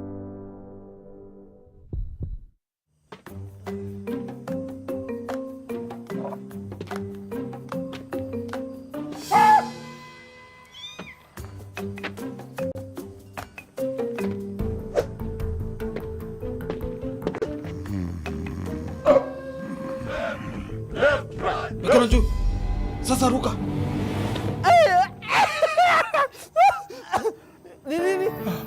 Ulikuwa tayari kuchangamka? Si ungesema.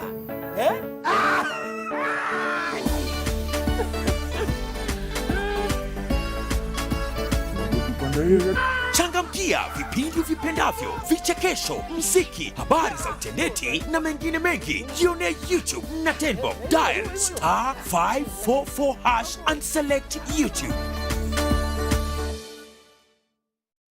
If you happen to be in a place in life experiencing the same things, the same circumstances, the same conditions, it is not a mystery. It is because that's where you're located spiritually. Now, that is why when God is changing you, is changing your condition, He changes your location spiritually.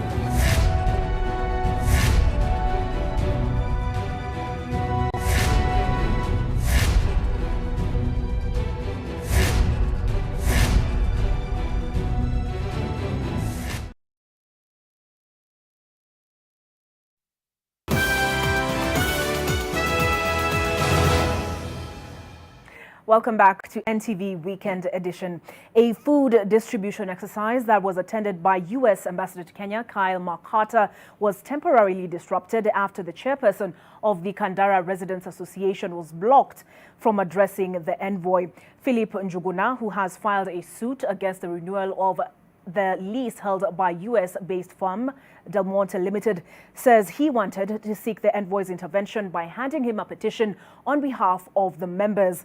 The group wants part of the land ceded to the community, claiming it was forcefully taken away from their forefathers. U.S. Ambassador to Kenya Kyle Makata was at Kehumwere area in Murang'a County for a food distribution drive hosted by food processing firm Del Monte. The chairman of the Kandara Residents Association, Philip Njuguna, wanted to give a petition to the envoy decrying ongoings at the U.S. headquartered firm. He was blocked by Gatanga MP Joseph Ndwati, after which Makata left the premises. Then, Njuguna, in his anger and confrontation, he sought to speak to the media. At this point, youth allied to Ndwati as well as Murang'a Senator Irongo Kang'ata's supporters tried to stop him from speaking. I didn't talk to her, but even the member of parliament behaved like an askari. Ndwati behaved like a soldier, pushing me so that I don't talk to the ambassador. He had told the askaris, together with the managing director, to be kicked out because they don't want to talk the truth. They don't want the truth stolen, given. He said the envoy might have been misled, alleging that the leaders deliberately blocked him from meeting the ambassador. We believe in every freedom, and therefore those who had issues, we support them. We need to allow them to ventilate. But of course, you know, American ambassador, his security protocol is very heightened. So you cannot just come and see directly and start engaging him. No, you need to follow certain protocol. Njuguna added that the leaders were trying to sanitize the company from the alleged atrocities it has committed, as they sought to renew the land lease for another 99 years. An American ambassador reporting to Trump is cheated here. Del Monte is buying readers in Murang'a. Wananunuriwa. I'm telling you, the historical injustice as we talk, the cases I have for murder, rape, maiming, it is now 200.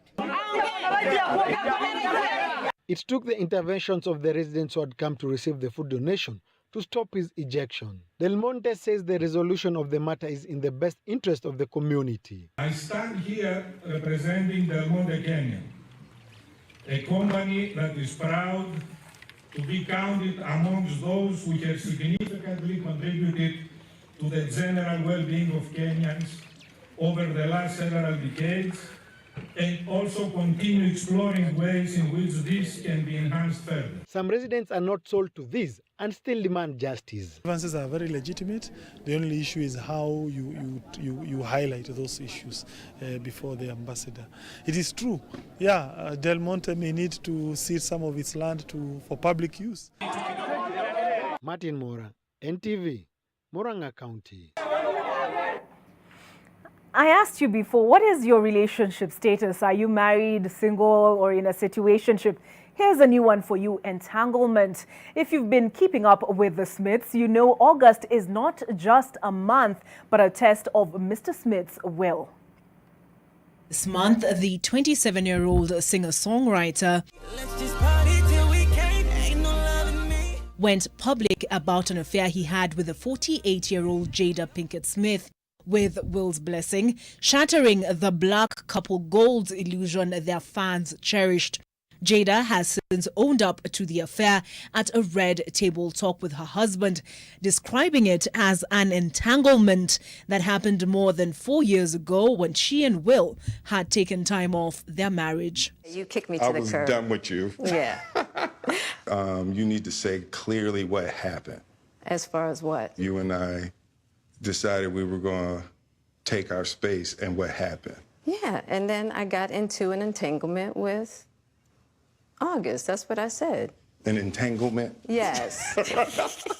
Jada and Will weren't the only ones to open up about their relationships this week. Genge artist Major, on the heels of the controversial song Utawezana, and fresh off the release of his latest collaboration with Otile Brown, was also feeling the heat on the subject of marriage when Nation FM's Kate Rira put him under the spotlight. Najua limba huyu ni wa nani, na asha tuonesha wake ni nani. Harusi inakuja mwisho wa 2020 imejaa ama vipi? Kwa sababu umetusumbua sana pale Instagram sana. Kate mazee, Kate atakuletea noma kwa hao manze. No, wewe ndio umeandika. Na sasa juu umeandika, tualike. Ni very soon. Ni vile corona imeharibu budget kidogo. You can find the full interview with Council's Major on NTV Kenya's YouTube channel, and tune in to NTV's Udaku Sasa every Friday at 11 a.m. to catch up with what's happening on the local entertainment scene. Well, to catch up with what's coming up in the sports world, stay tuned.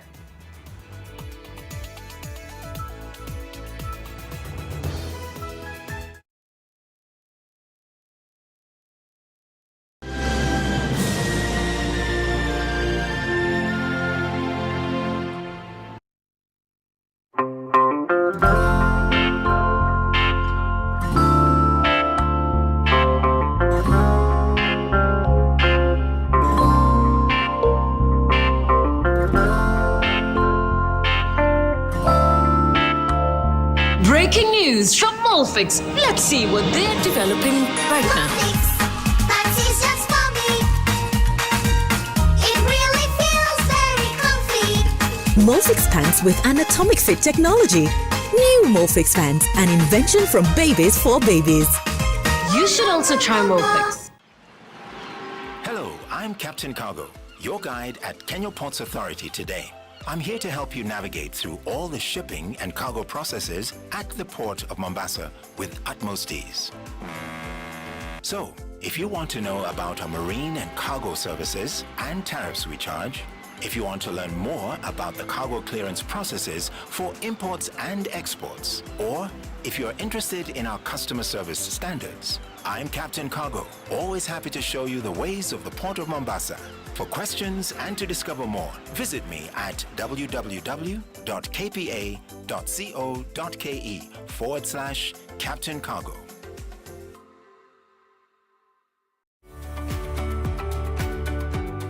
Cleft lip and palate is among the most common birth defects in the world. And in Kenya, actually, approximately 1 out of every 700 children born has this deformity. Some people live a life of stigma and others with the complications. Mimi nilikuwa namficha, naenda nyumbani. Bwana ni yeye sasa. Amekuinukia ile mbaya. Akaniambia patie huyu mtoto sumu tumue. We focus on this deformity and understand exactly what it is and the help that is needed.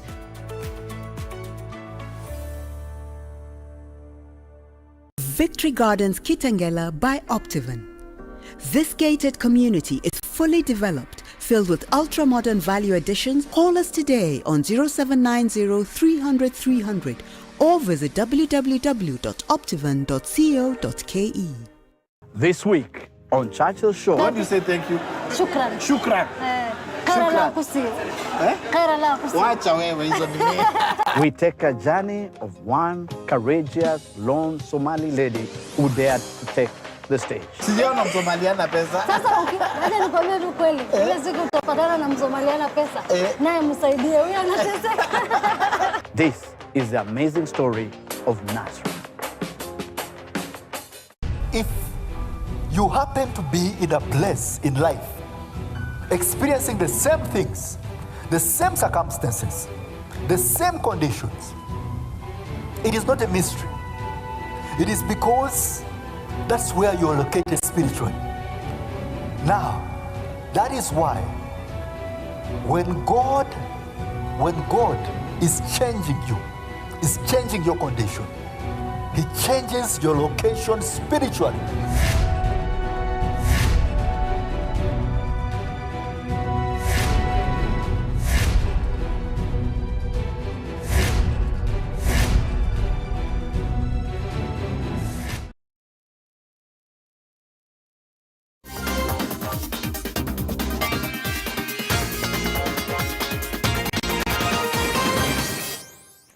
Time for the sports news now, and in NTV's sports continued coverage of the state of sports infrastructure in the country, we turn the spotlight onto Nandi County. It has produced some of the most successful Kenyan athletes, such as Eliud Kipchoge, and now a sports complex named after the Marathon King looks to be taking shape. Steve Keter with more.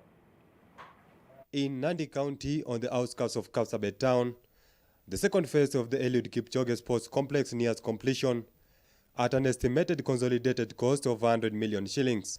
The facility, which will also act as a hall of fame for stars from the region, is courtesy of the Nandi County government. And we will have self-contained rooms for our athletes when they will be in camp.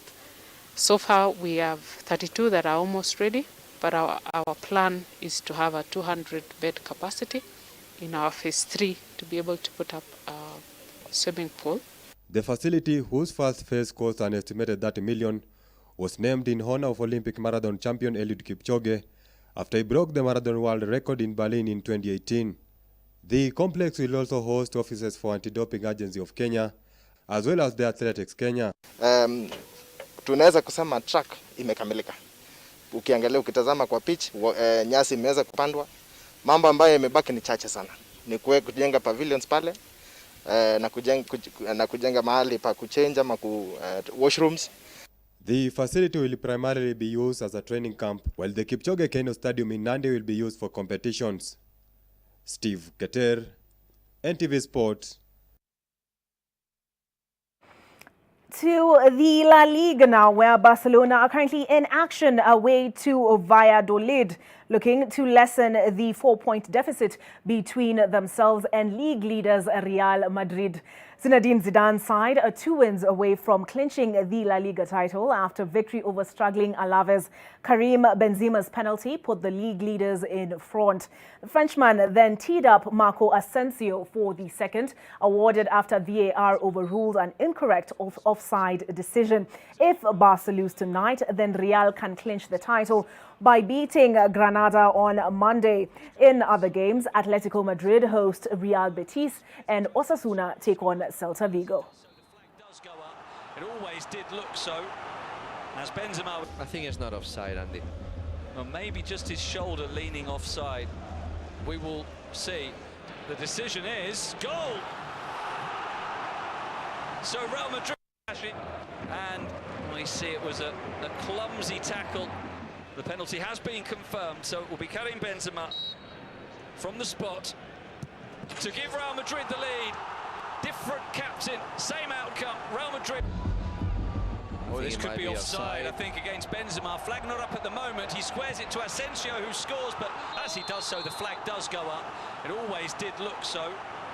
As Benzema, I think it's not offside, Andy. or maybe just his shoulder leaning offside. We will see. The decision is go. To the English Premier League now, and the champions Liverpool dropped points at home for the first time this season after a 1-1 draw with Burnley. Andy Robertson put the Reds ahead with a powerful header in the 34th minute before Jay Rodriguez equalised for Burnley. The draw leaves Burnley 9th and still firmly in the mix for a place in next season's Europa League. In other results, West Ham hammered Norwich 4-0, consequently making the Canaries the first team to be relegated from the top flight this season.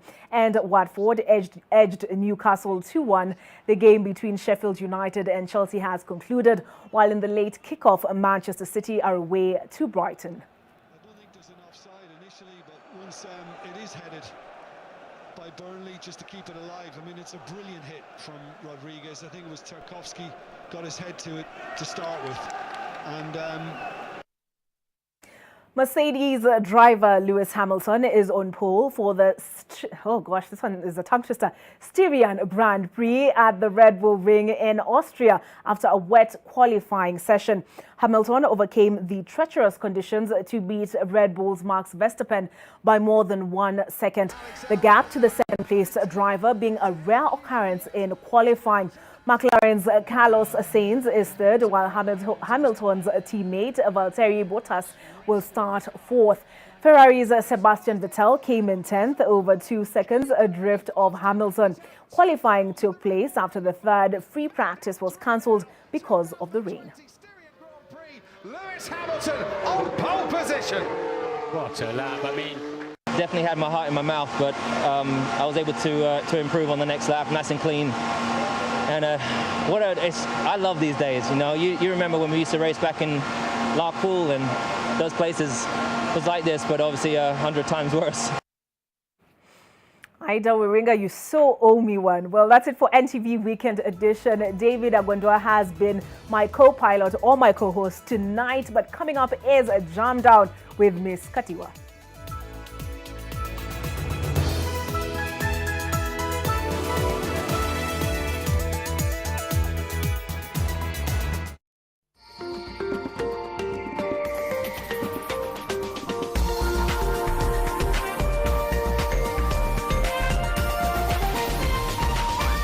This is NTV.